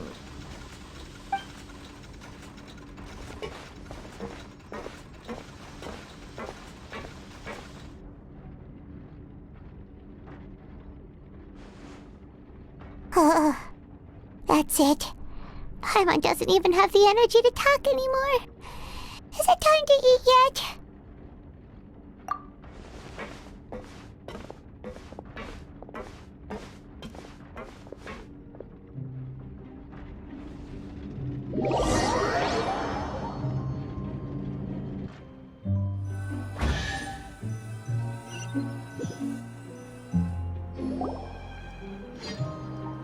Oh, Paimon's exhausted. It's just work, and more work. Paimon's little body can't handle this much longer. Wait a sec. Now that Paimon thinks about it, haven't we been working non-stop for 3 days now? And now it's lunchtime. Oh, Paimon feels a shiver going down her spine. What's going to happen? But it doesn't seem like anything's changed at all. And we made it to the coupon cafeteria safely. Are the so-called hidden rules only a rumor after all? Well, there's no use to just guessing all day. Paimon's stomach has been grumbling the whole time. Let's just eat already. Paimon wonders what we'll get today. Maybe we'll get the super lucky meal. Wait, what? What in the world is this? What's with Paimon's food? And yours is the same. Is this stuff meat? But and feels so bizarre. What kind of chef would make food like this? What do you think is going on? Is this the bad thing that Rowan was talking about? No, stop right there, Paimon gets what you mean, just don't say it! Hey, isn't that Woolsey over there? He must have made the food, right? So let's just ask him about the food and be done with it! Hey, Woolsey, have a moment? What is it? I'm about to go report the numbers for today's free meal, so you'd better make it quick. It's about the meat in our meals. Look, does it seem normal to you? The meat? Oh, that. Looks perfectly fine to me. Totally normal. You'd better hurry up and chow down. How could this be fine? Hey, don't leave! You barely even looked at it! Hey! Ugh, what should we do now? Woolsey wouldn't even give us the time of day. Is he trying to hide something? Yeah, looks like we have no other choice. Paimon was positively famished a minute ago, but now she's lost her appetite.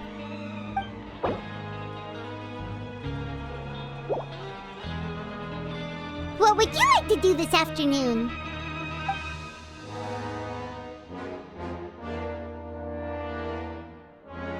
Since we have time now, let's focus on investigating some more.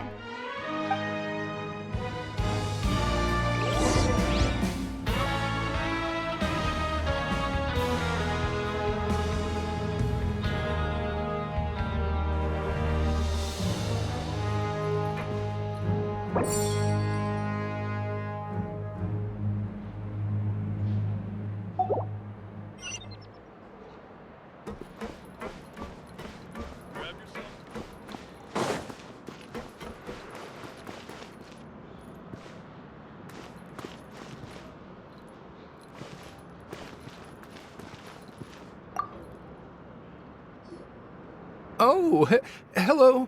You two are the ones who were with His Grace. No need to be so nervous.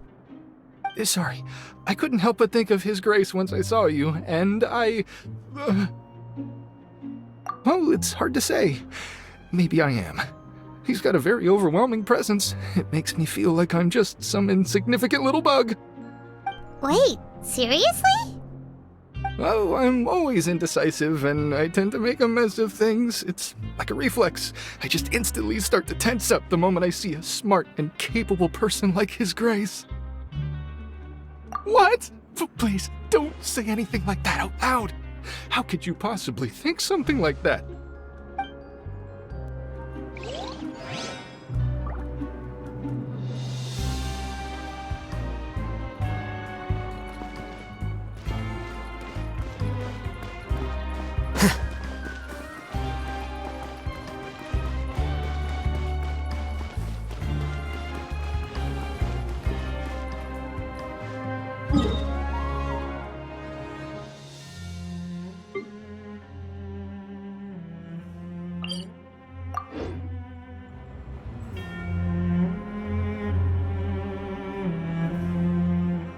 Wait. Huh?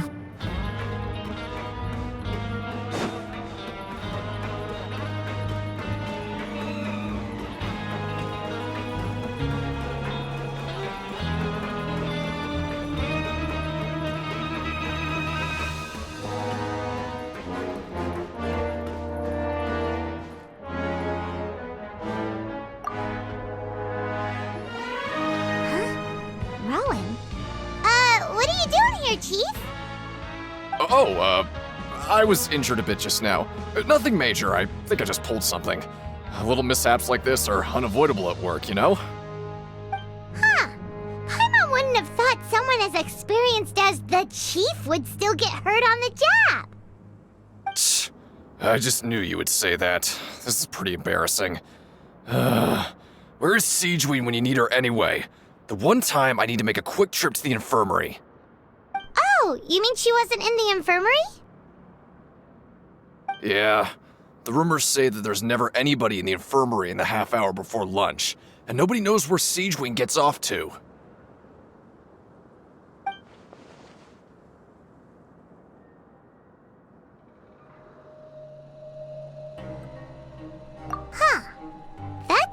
really strange. Cedrine's always super dedicated to her work. Where else would she possibly go? Forget it. I can take care of a small sprain like this on my own anyway. No need to trouble her.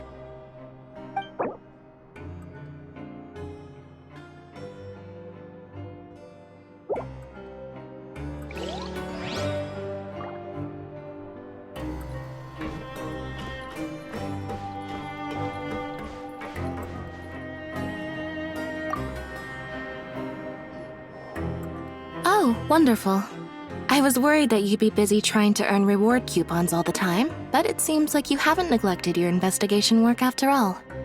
Paimon likes having more coupons, but no one wants to work all the time. Have you also been investigating the area, Lynette? No, I was just slacking off, and you happened to catch me. My brother is still obsessed with anything remotely related to the Forbidden Zone. But knowing him, it won't be long before we get more leads. Oh, before I forget, this is for you. Huh? Credit coupons? Why are you giving us these? I've been here longer than you. Coupons aren't a resource in particularly short supply. What is in short supply are interesting people to talk with. Aw, that's so nice of you, Lynette. We'll be sure to make good use of these coupons then. Thanks a bunch!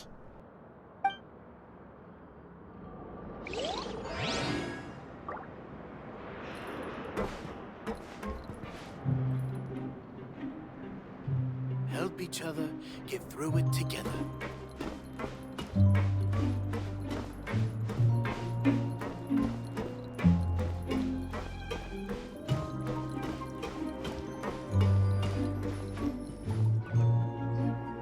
Hey, look! There's something here! Looks like a research notebook. That suspicious guy peeking into the infirmary just now. Are they a fan of Cedrine? He must have dropped this. Let Paimon read it real quick. The Melusine perceive the world very differently from humans. There are significant deviations. As a result, their sense of aesthetics and beauty is also very different from that of humans. This must be taken into consideration when giving gifts. Whoa, this all sounds pretty serious. He sure did his homework. And as for the notebook, let's take it.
Hey! It's the Traveler and Paimon! No need to tease me, okay? I won't trip on the same step twice. Just like His Grace said, paying attention to every little detail is the key to prosperity. Maybe this is the true meaning of rebirth, not just earning credit coupons.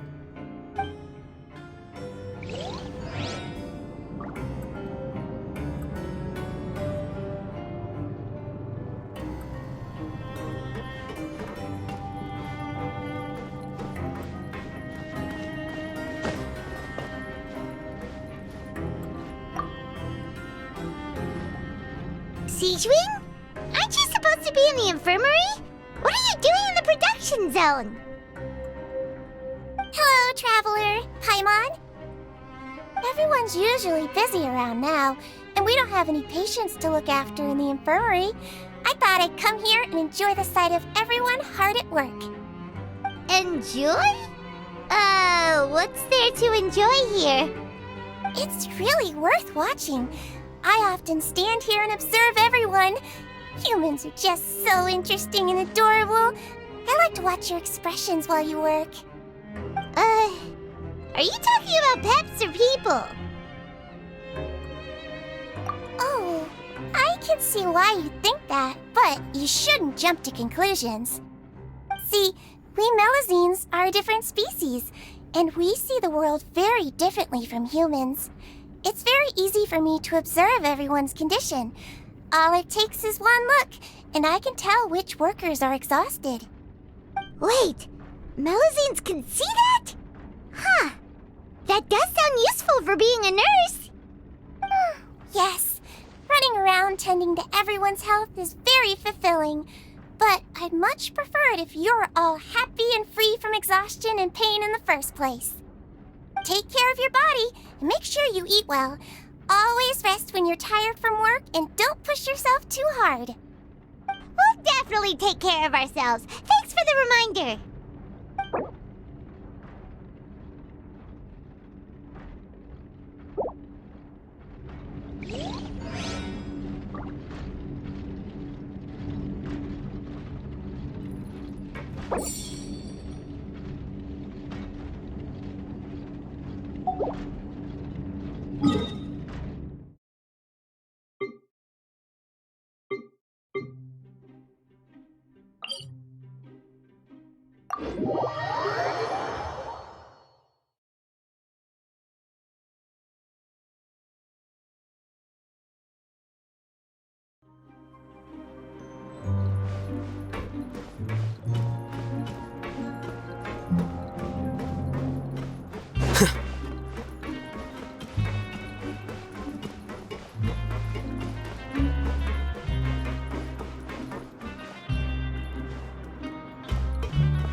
Investigating and go rest?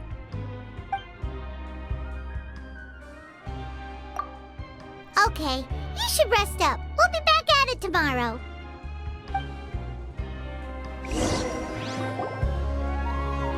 So after working a few days straight, we got some strange meat in our lunch. What was that all about? Has our investigation turned up anything useful recently? Really? And it looks like that part of the investigation has hit a dead end. Well, we'll keep searching for more clues tomorrow. Good night, Traveler.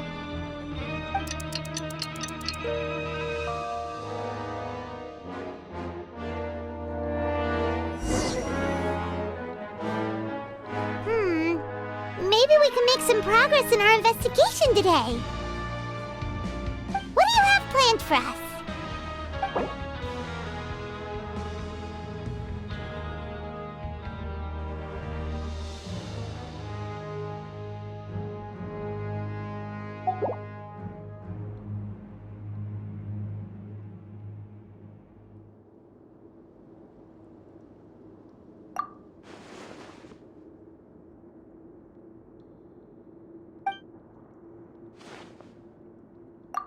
After working here so long, we're really starting to get the hang of it.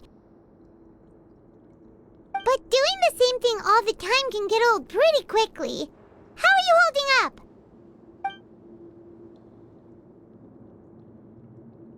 Yeah, it's good to kick back and relax once in a while.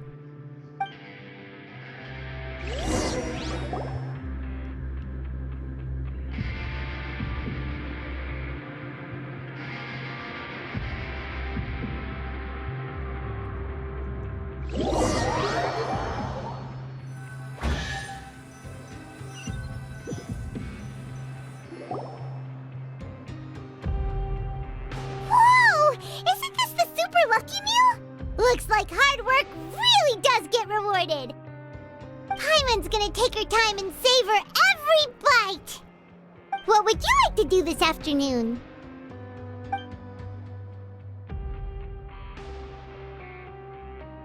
Maybe we'll be able to find some leads there.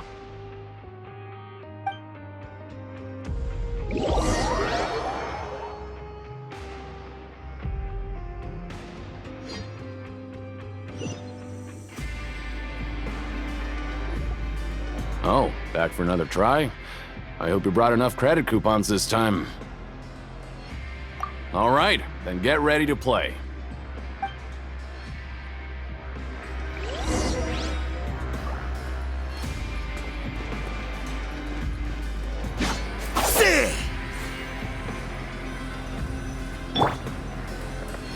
Okay, do your best to hit the targets, just like Colin said!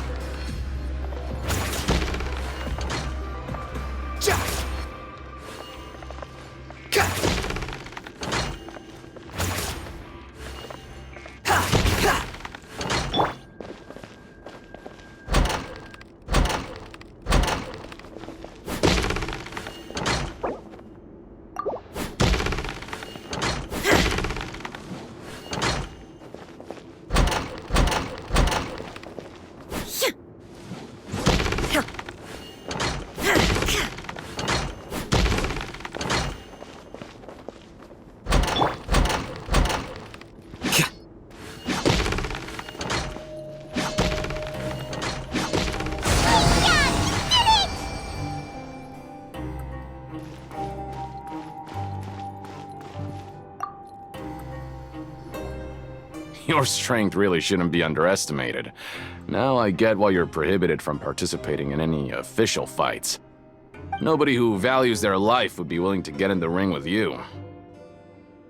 However, you two haven't tried betting on the outcome of a pancration match yet, have you? Just go talk to Rusimov. Buy a ticket for whichever fighter you think will win. There's a big payout if the fighter you support comes out on top. But we don't know anything about the fighters. How can we possibly know who to support? That's normal. Just watch a few matches and get a feel for the fighters. It won't be long before you can pick winners in your sleep. He's got a point. Why don't we give it a try? If we have enough coupons, we could probably bet at random until we figure everything out. Bet at random, huh? Well, how should I put it? It's not like you can't do that, but I'd advise you to give it some more thought first. Huh? We shouldn't get too carried away.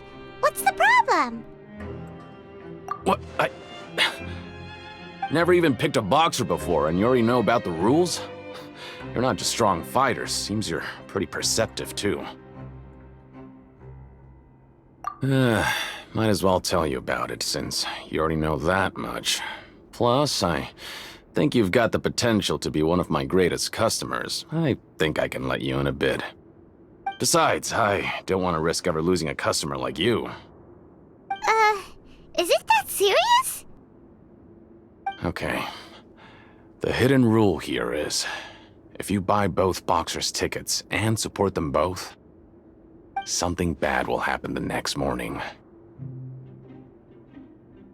So the rule is that we shouldn't pick both boxers in the same fight. But if anyone actually did that, wouldn't they be guaranteed to lose coupons? Who would do that anyway?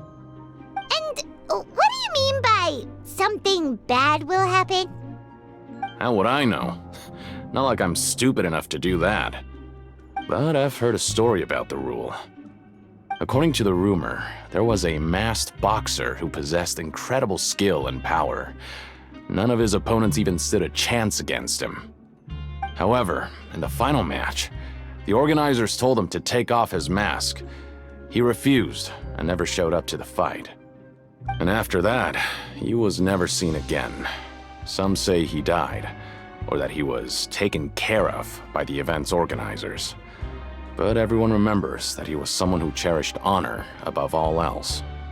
In his eyes, supporting both boxers in a match would dishonor the competition itself. So you mean it's like a curse? He'll take vengeance on anyone who does that? No, he was always wearing a mask, like he was intentionally trying to hide his identity. I don't even know anything about his past. Traveler, do you think that boxer was... Huh? We will? You're not serious, are you? Look, here I was just trying to be nice and warn you, yet here you are trying to break it on purpose? Yeah, it sounds pretty scary to Paimon.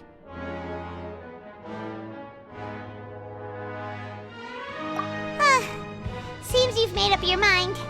Just be sure to protect Paimon, okay? Betting on both fighters will set you back about 3,000 credit coupons. If you have enough, then go ahead and give it a try. Just don't come running back to me if something happens.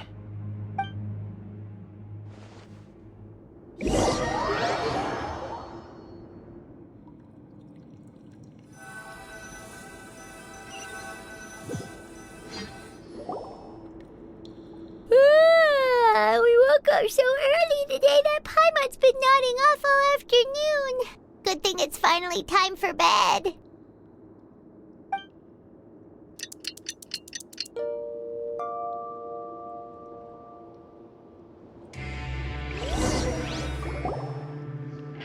Oh, Paimon doesn't want to get up. Paimon still feels completely exhausted from yesterday. What do you have planned for us?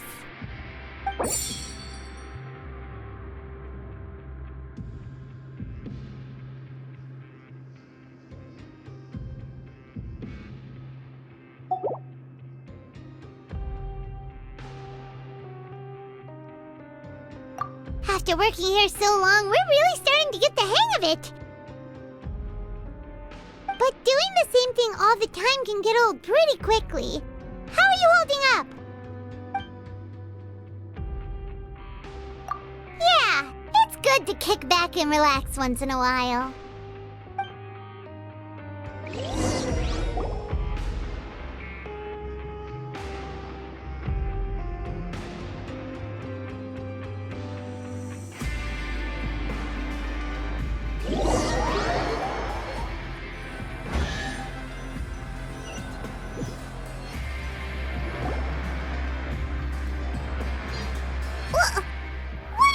Garbage.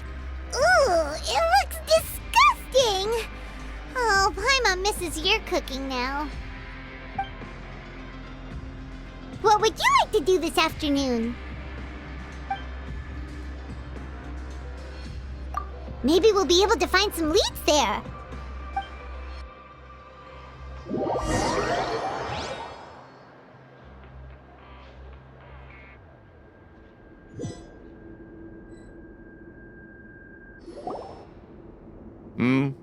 Are you two here to buy tickets?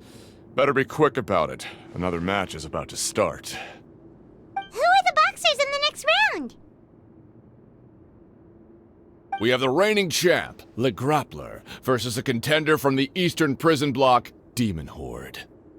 Are those their nicknames, or did they choose those names themselves? Either way, super weird. Since you're new around here, I'll help you out and give you a little suggestion.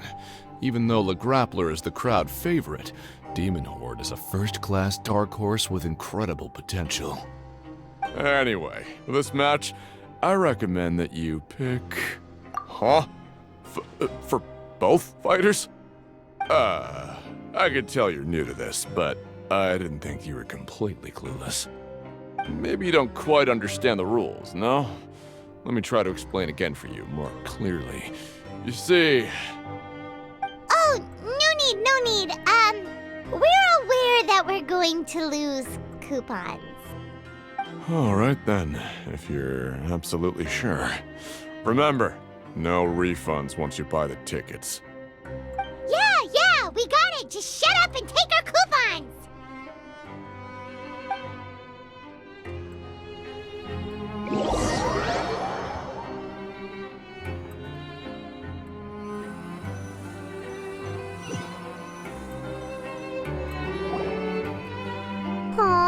Looks like we won't get a chance to sleep in as long as we're here.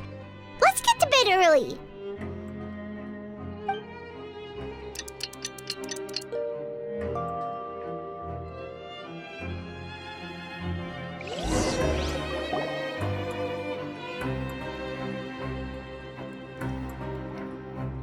Hey, Traveler! Paimon! Package here for you. The next time you buy something, go pick it up yourself. I'm not a delivery man, you know. Huh? A package? For us? Did you buy something, Traveler? Paimon's not quite awake yet, so why don't you go take a look? All right! Yesterday we broke the hidden rule and bought tickets for both boxers. Oh, maybe this package is the bad thing that Colin said would happen. Paimon suddenly feels wide awake. Wait, maybe let Paimon go hide somewhere first. Just call Paimon after you opened it. Hey, wait! Paimon's still here! Don't open it! Ah!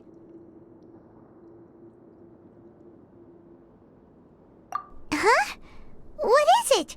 Are you okay? Let Paimon take a peek too. Oh, it's just a small bottle. But the color of the liquid inside looks so wrong.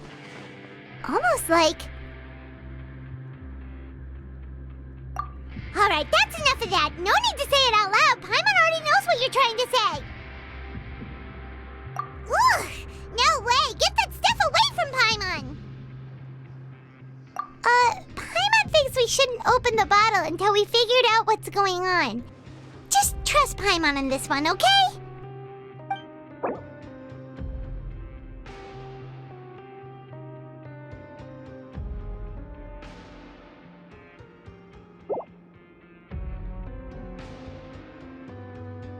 What do you have planned for us?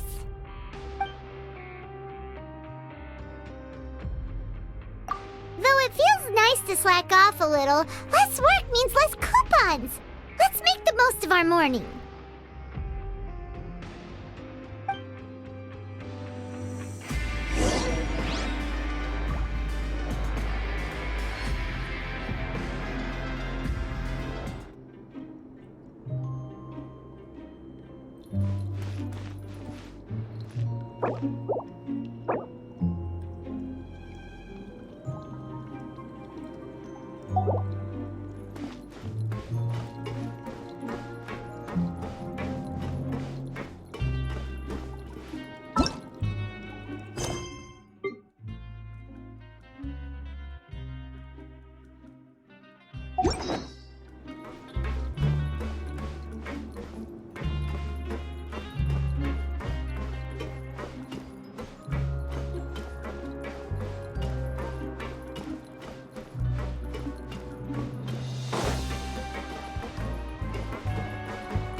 If there's no way to send it all out, then maybe I'll never get a chance to leave. Who are you? We've never seen you before, and you don't look like a fellow convict. I'm not! Of course I'm not. Please, don't mistake me for a criminal. I'm a good, law-abiding citizen. Then what are you doing here? You sure seem anxious about something. I'm a promoter for Fontico, and I'm usually responsible for promoting our drink products. I thought I could complete my task here quickly and return to headquarters, but I've been here way longer than I anticipated. Oh, a promoter from Fontico? So what kind of problem did you run into? I'm so upset. It's all because of that Duke. After discussing the company's promotional plans with him, he told me outright that my project was worthless. However, in light of our long history of successful collaboration, I still tried to patiently explain the details. However, to my surprise, he just cut me off while I was speaking. Let me take a moment and recall his exact words. I'm just gonna stop you there and say no. If anything, I'm saving you time. It seems you don't fully understand the value of credit coupons here, nor do you understand the value of your own products. The former is because you are from the overworld. That's understandable, and I don't blame you for that. But as for the latter, only someone monumentally stupid, so breathtakingly stupid that they were completely ignorant of the value of credit coupons, despite living in the underworld, would ever possibly consider buying your drink. Let's just forget it. Anyway, that's how he rejected my proposal and asked me to come up with another solution with the condition that it doesn't cause any trouble for him. Can you believe that guy? Well, he is the head honcho here. Not much you can do about that. We met him too and could tell that he's the kind of guy that's hard to pin down. Fine. I know I should just let it go. I'm on his turf after all. His house, his rules.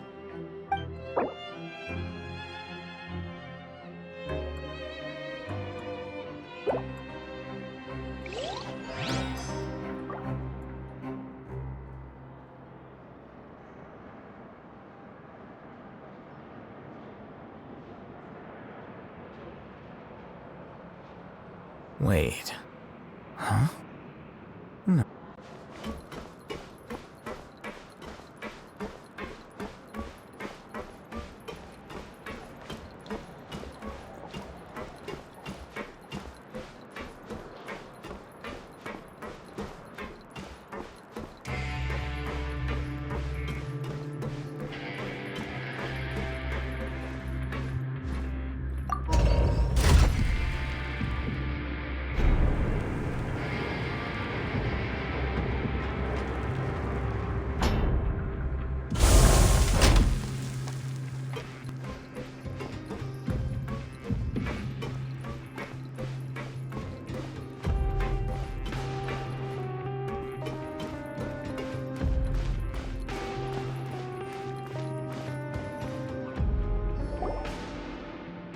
Hey, what are these papers scattered all over the ground? Are they registration forms or something? Maybe not.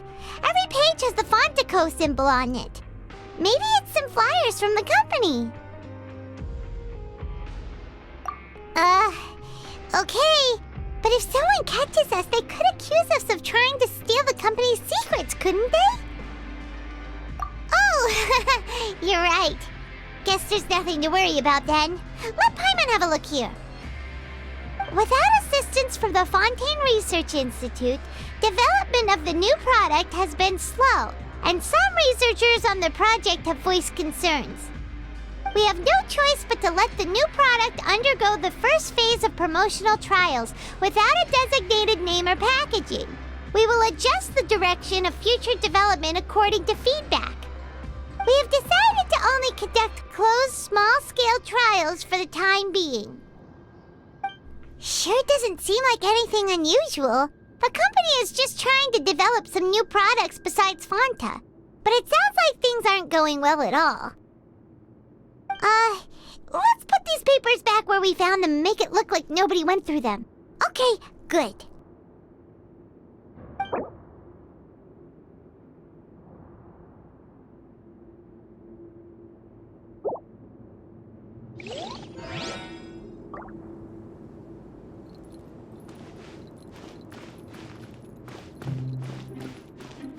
Time to show me what you got.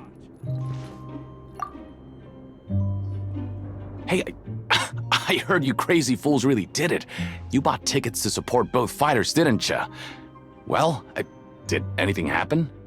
Well, the next day we received a mysterious package, but we still haven't made any sense of the contents. So it is real. You didn't become cursed or anything like that, did ya? Are you both still okay?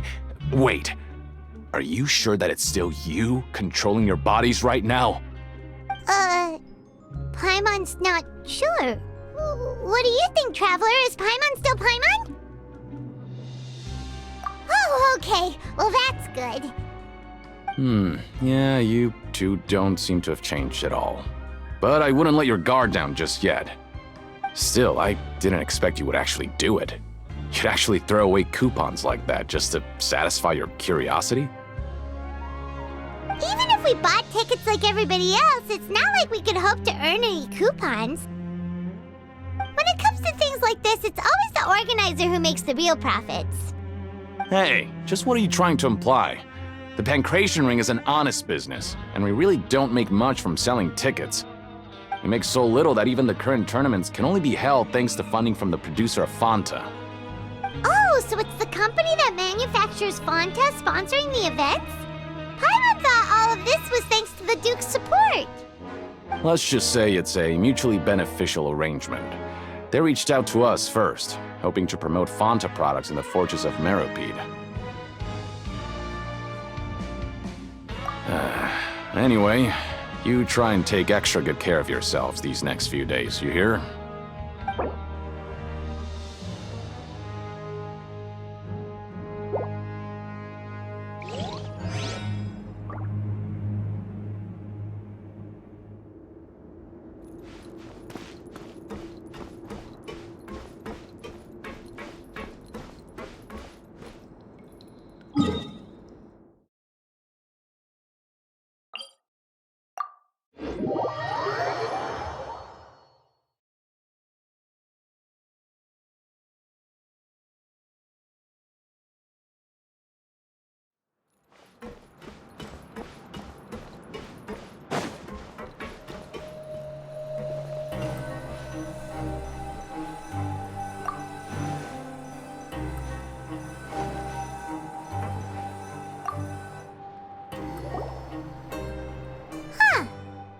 Here without even thinking about it. Want to grab something to eat?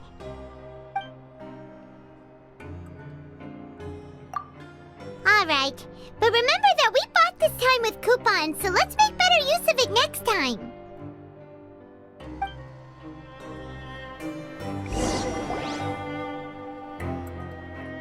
Whoa! Isn't this the super lucky meal?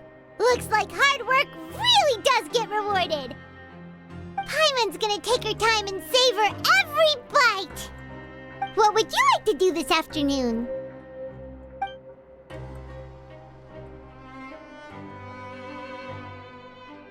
After working here so long, we're really starting to get the hang of it.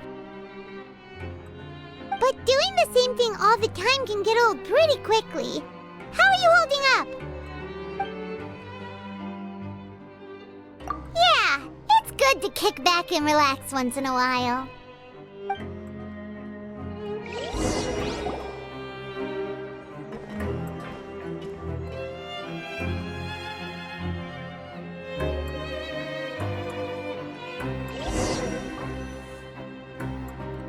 A mysterious box? A bottle of crimson liquid? Paimon still doesn't know what to make of it. Do you have any ideas, Traveler? Really? Then it looks like that part of the investigation led us nowhere. Well, maybe we'll have better luck tomorrow. Good night, Traveler.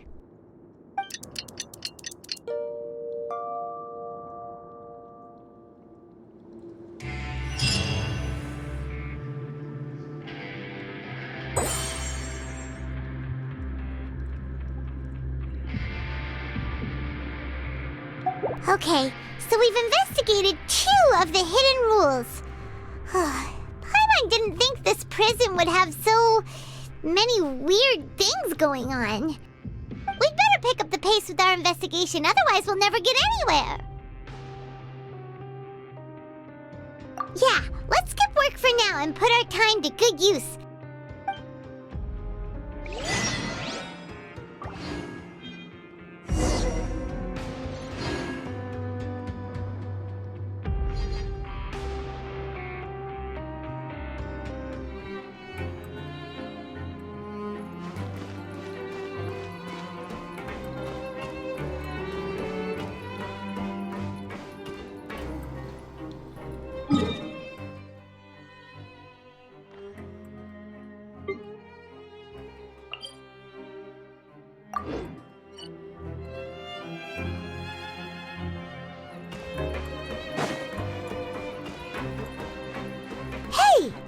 Vidoc over there?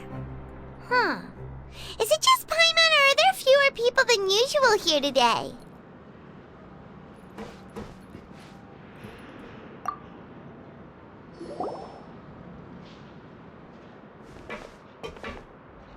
Ah. Seeing you at this time must mean you've already saved up a lot of credit coupons. Or at least enough to skip work. Seems you're getting into the swing of things around here.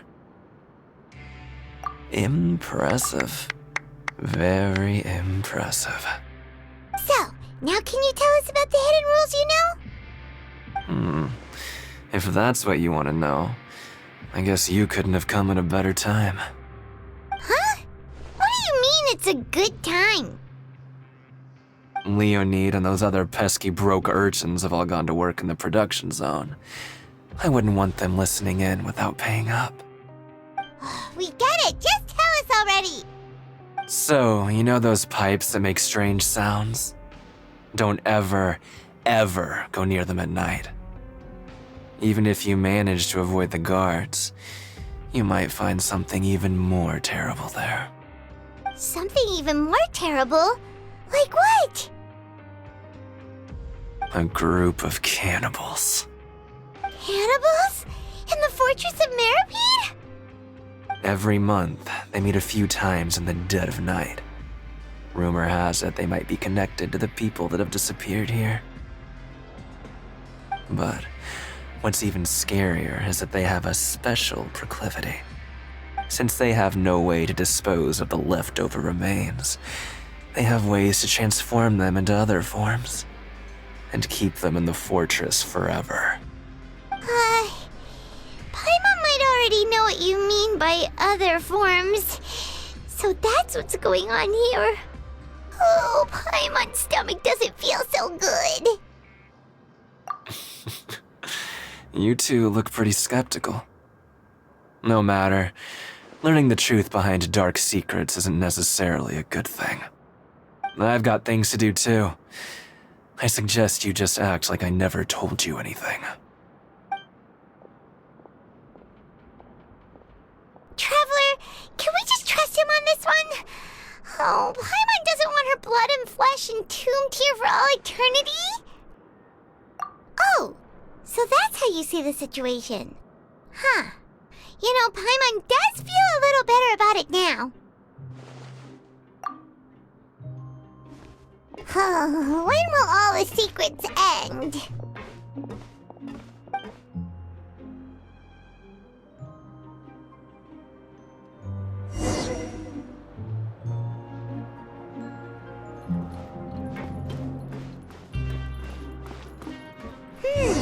Vidoc isn't here.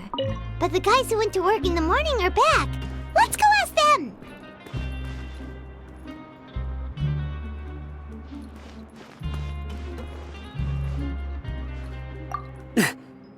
Just stay away from me.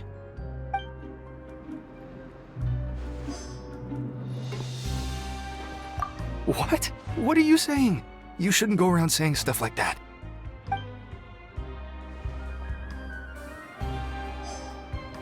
Always at your service. What are you talking about? Listen, you should keep your nose out of other people's business.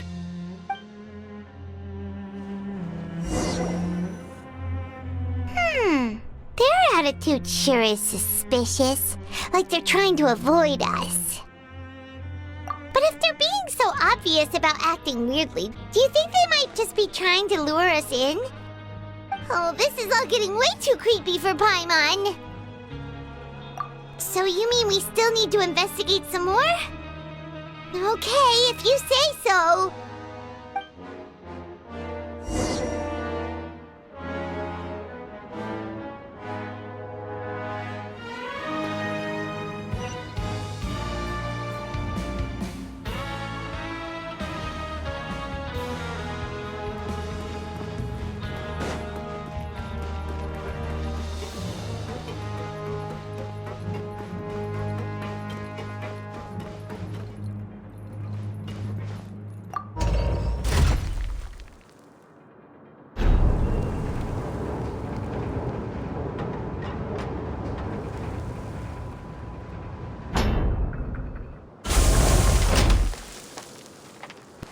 Wait.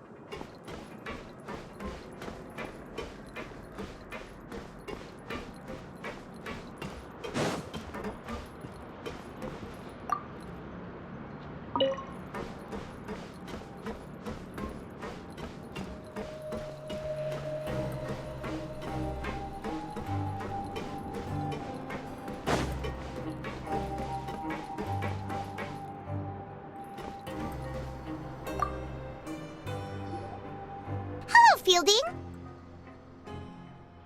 What do you want? Criminals like you ought to be working right now. Catch my drift. We just want to ask you a simple question. Have you ever discovered anything odd during your nighttime patrols? Why are you asking about something like that? Whatever happens at night isn't your concern. All you need to worry about is getting enough sleep.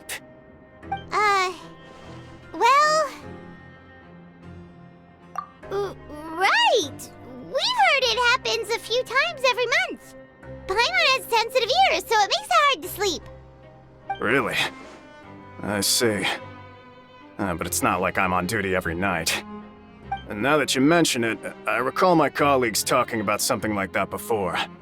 They say that strange things tend to happen at night on pipe cleaning days. Lots of us don't willingly take those shifts.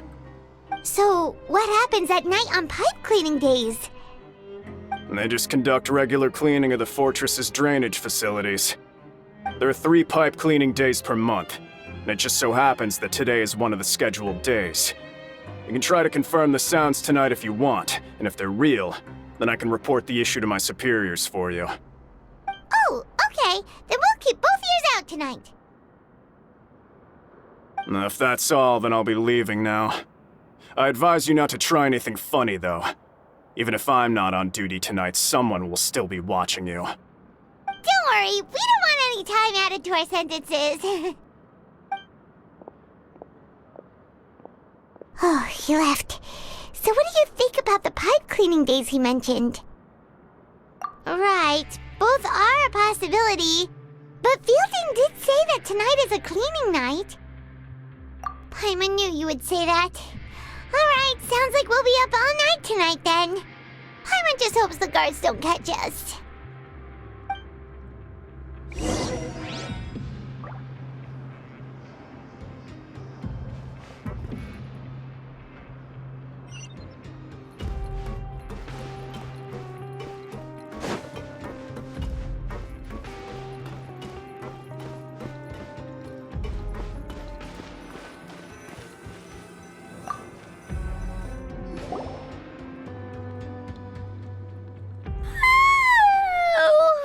I'm so tired.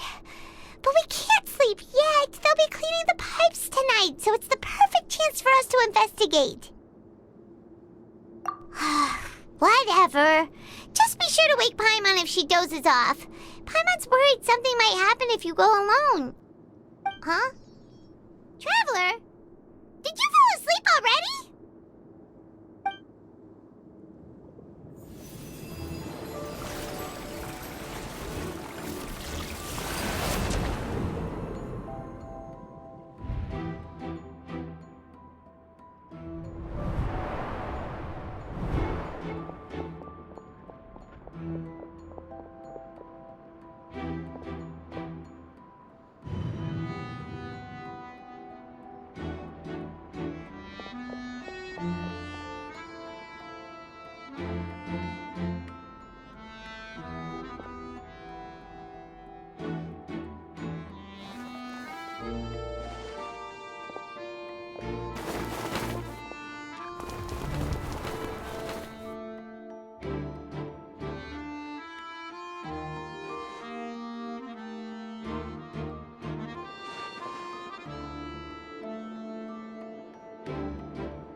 Traveler, come on, wake up! Oh, it looked like you were just peacefully sleeping to Paimon. Well, what did you see this time? Really? So we're finally starting to figure out what actually happened! But what about the cannibals. How do you explain them? Okay, well, it's about time for us to get moving. Just be careful to avoid the patrolling guards.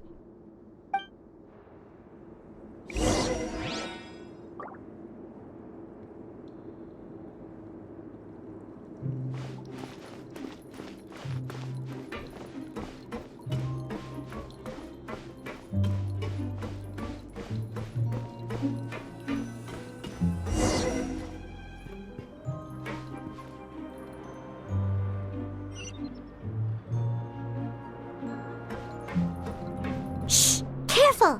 We'll get in trouble if the guards catch us.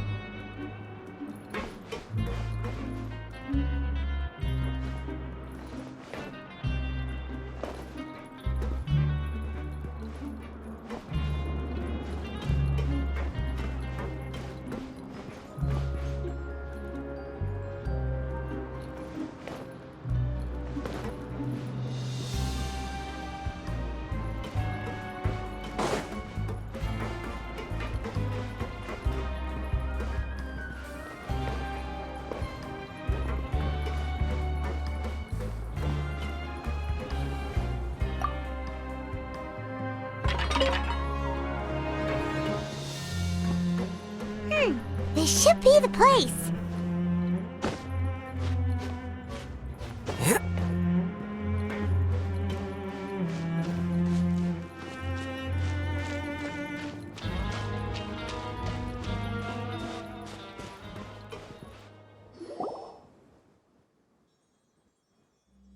What? I know you. You were the ones we saw. Huh. You've got guts showing up here. You know who we are, right? You'd better leave now. Ain't nobody coming here to save you. What'd you say? Yeah, so what if they were? If you push us, we can make those rumors a reality at any time. Hey, what's the point of all those rumors anyway? What exactly are you trying to do? I don't have to tell you anything. If you turn around, go back to the dormitories and act like you never saw anything, then I'll pretend that you never showed up here. Yeah, scram. Nothing worth seeing here. Huh? What did you say? Isn't that exactly what Boss said when he left? Hey, do you know our boss? Whoa. We had no idea our boss was such a big deal. He always kept his identity a secret. So, did he have you come here to find us?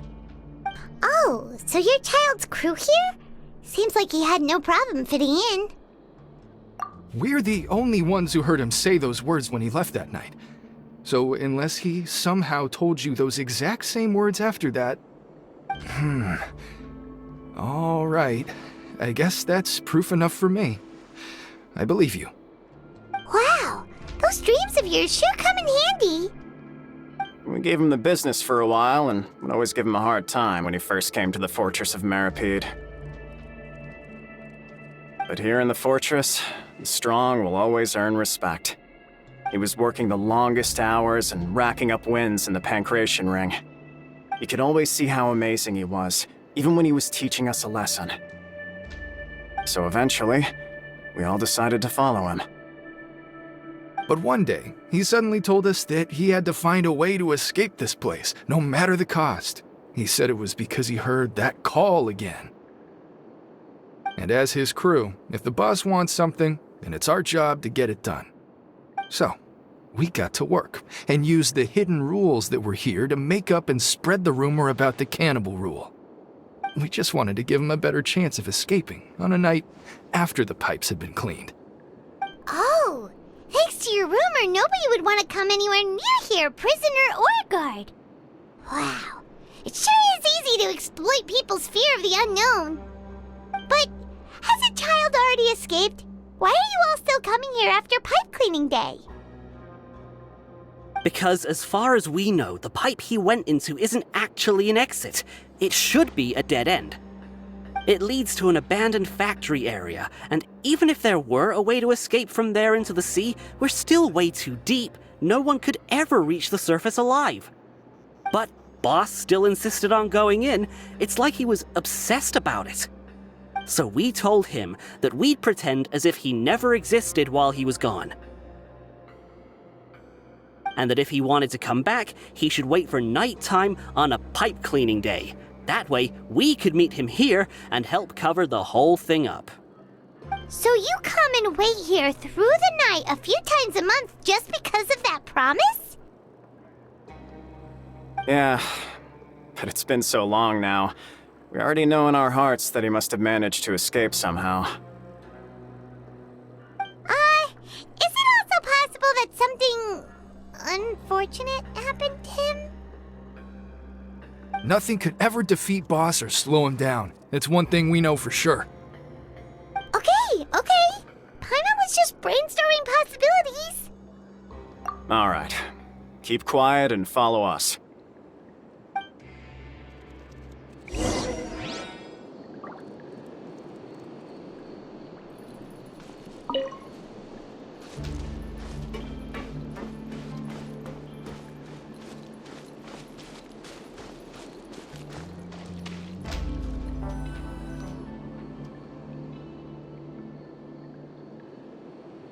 The way up from here has been sealed off. It's impossible to get through.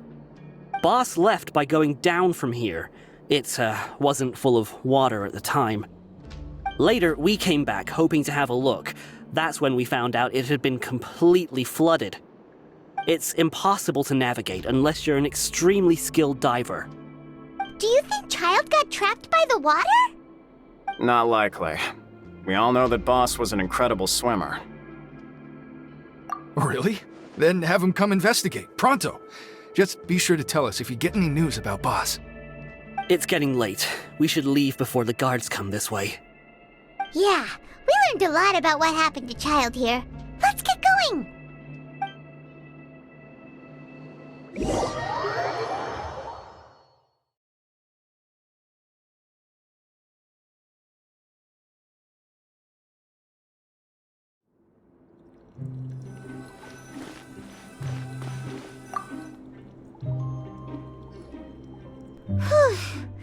We finally learned some key information. Seems all of our investigative work has finally started to pay off. When you said you knew a diver, you were talking about Fremine, right? If we ask Linny, he'll definitely have Fremine help us. Ugh. Why is Childe like this? What was he doing going into the pipes? Not making our jobs easier, that's for sure. Fortunately, though, it seems like it's only a matter of time now before we find out what really happened. Now that we can finally relax, I'm starting to feel super sleepy. Let's try to get some rest while we still can. Nighty-night, traveler!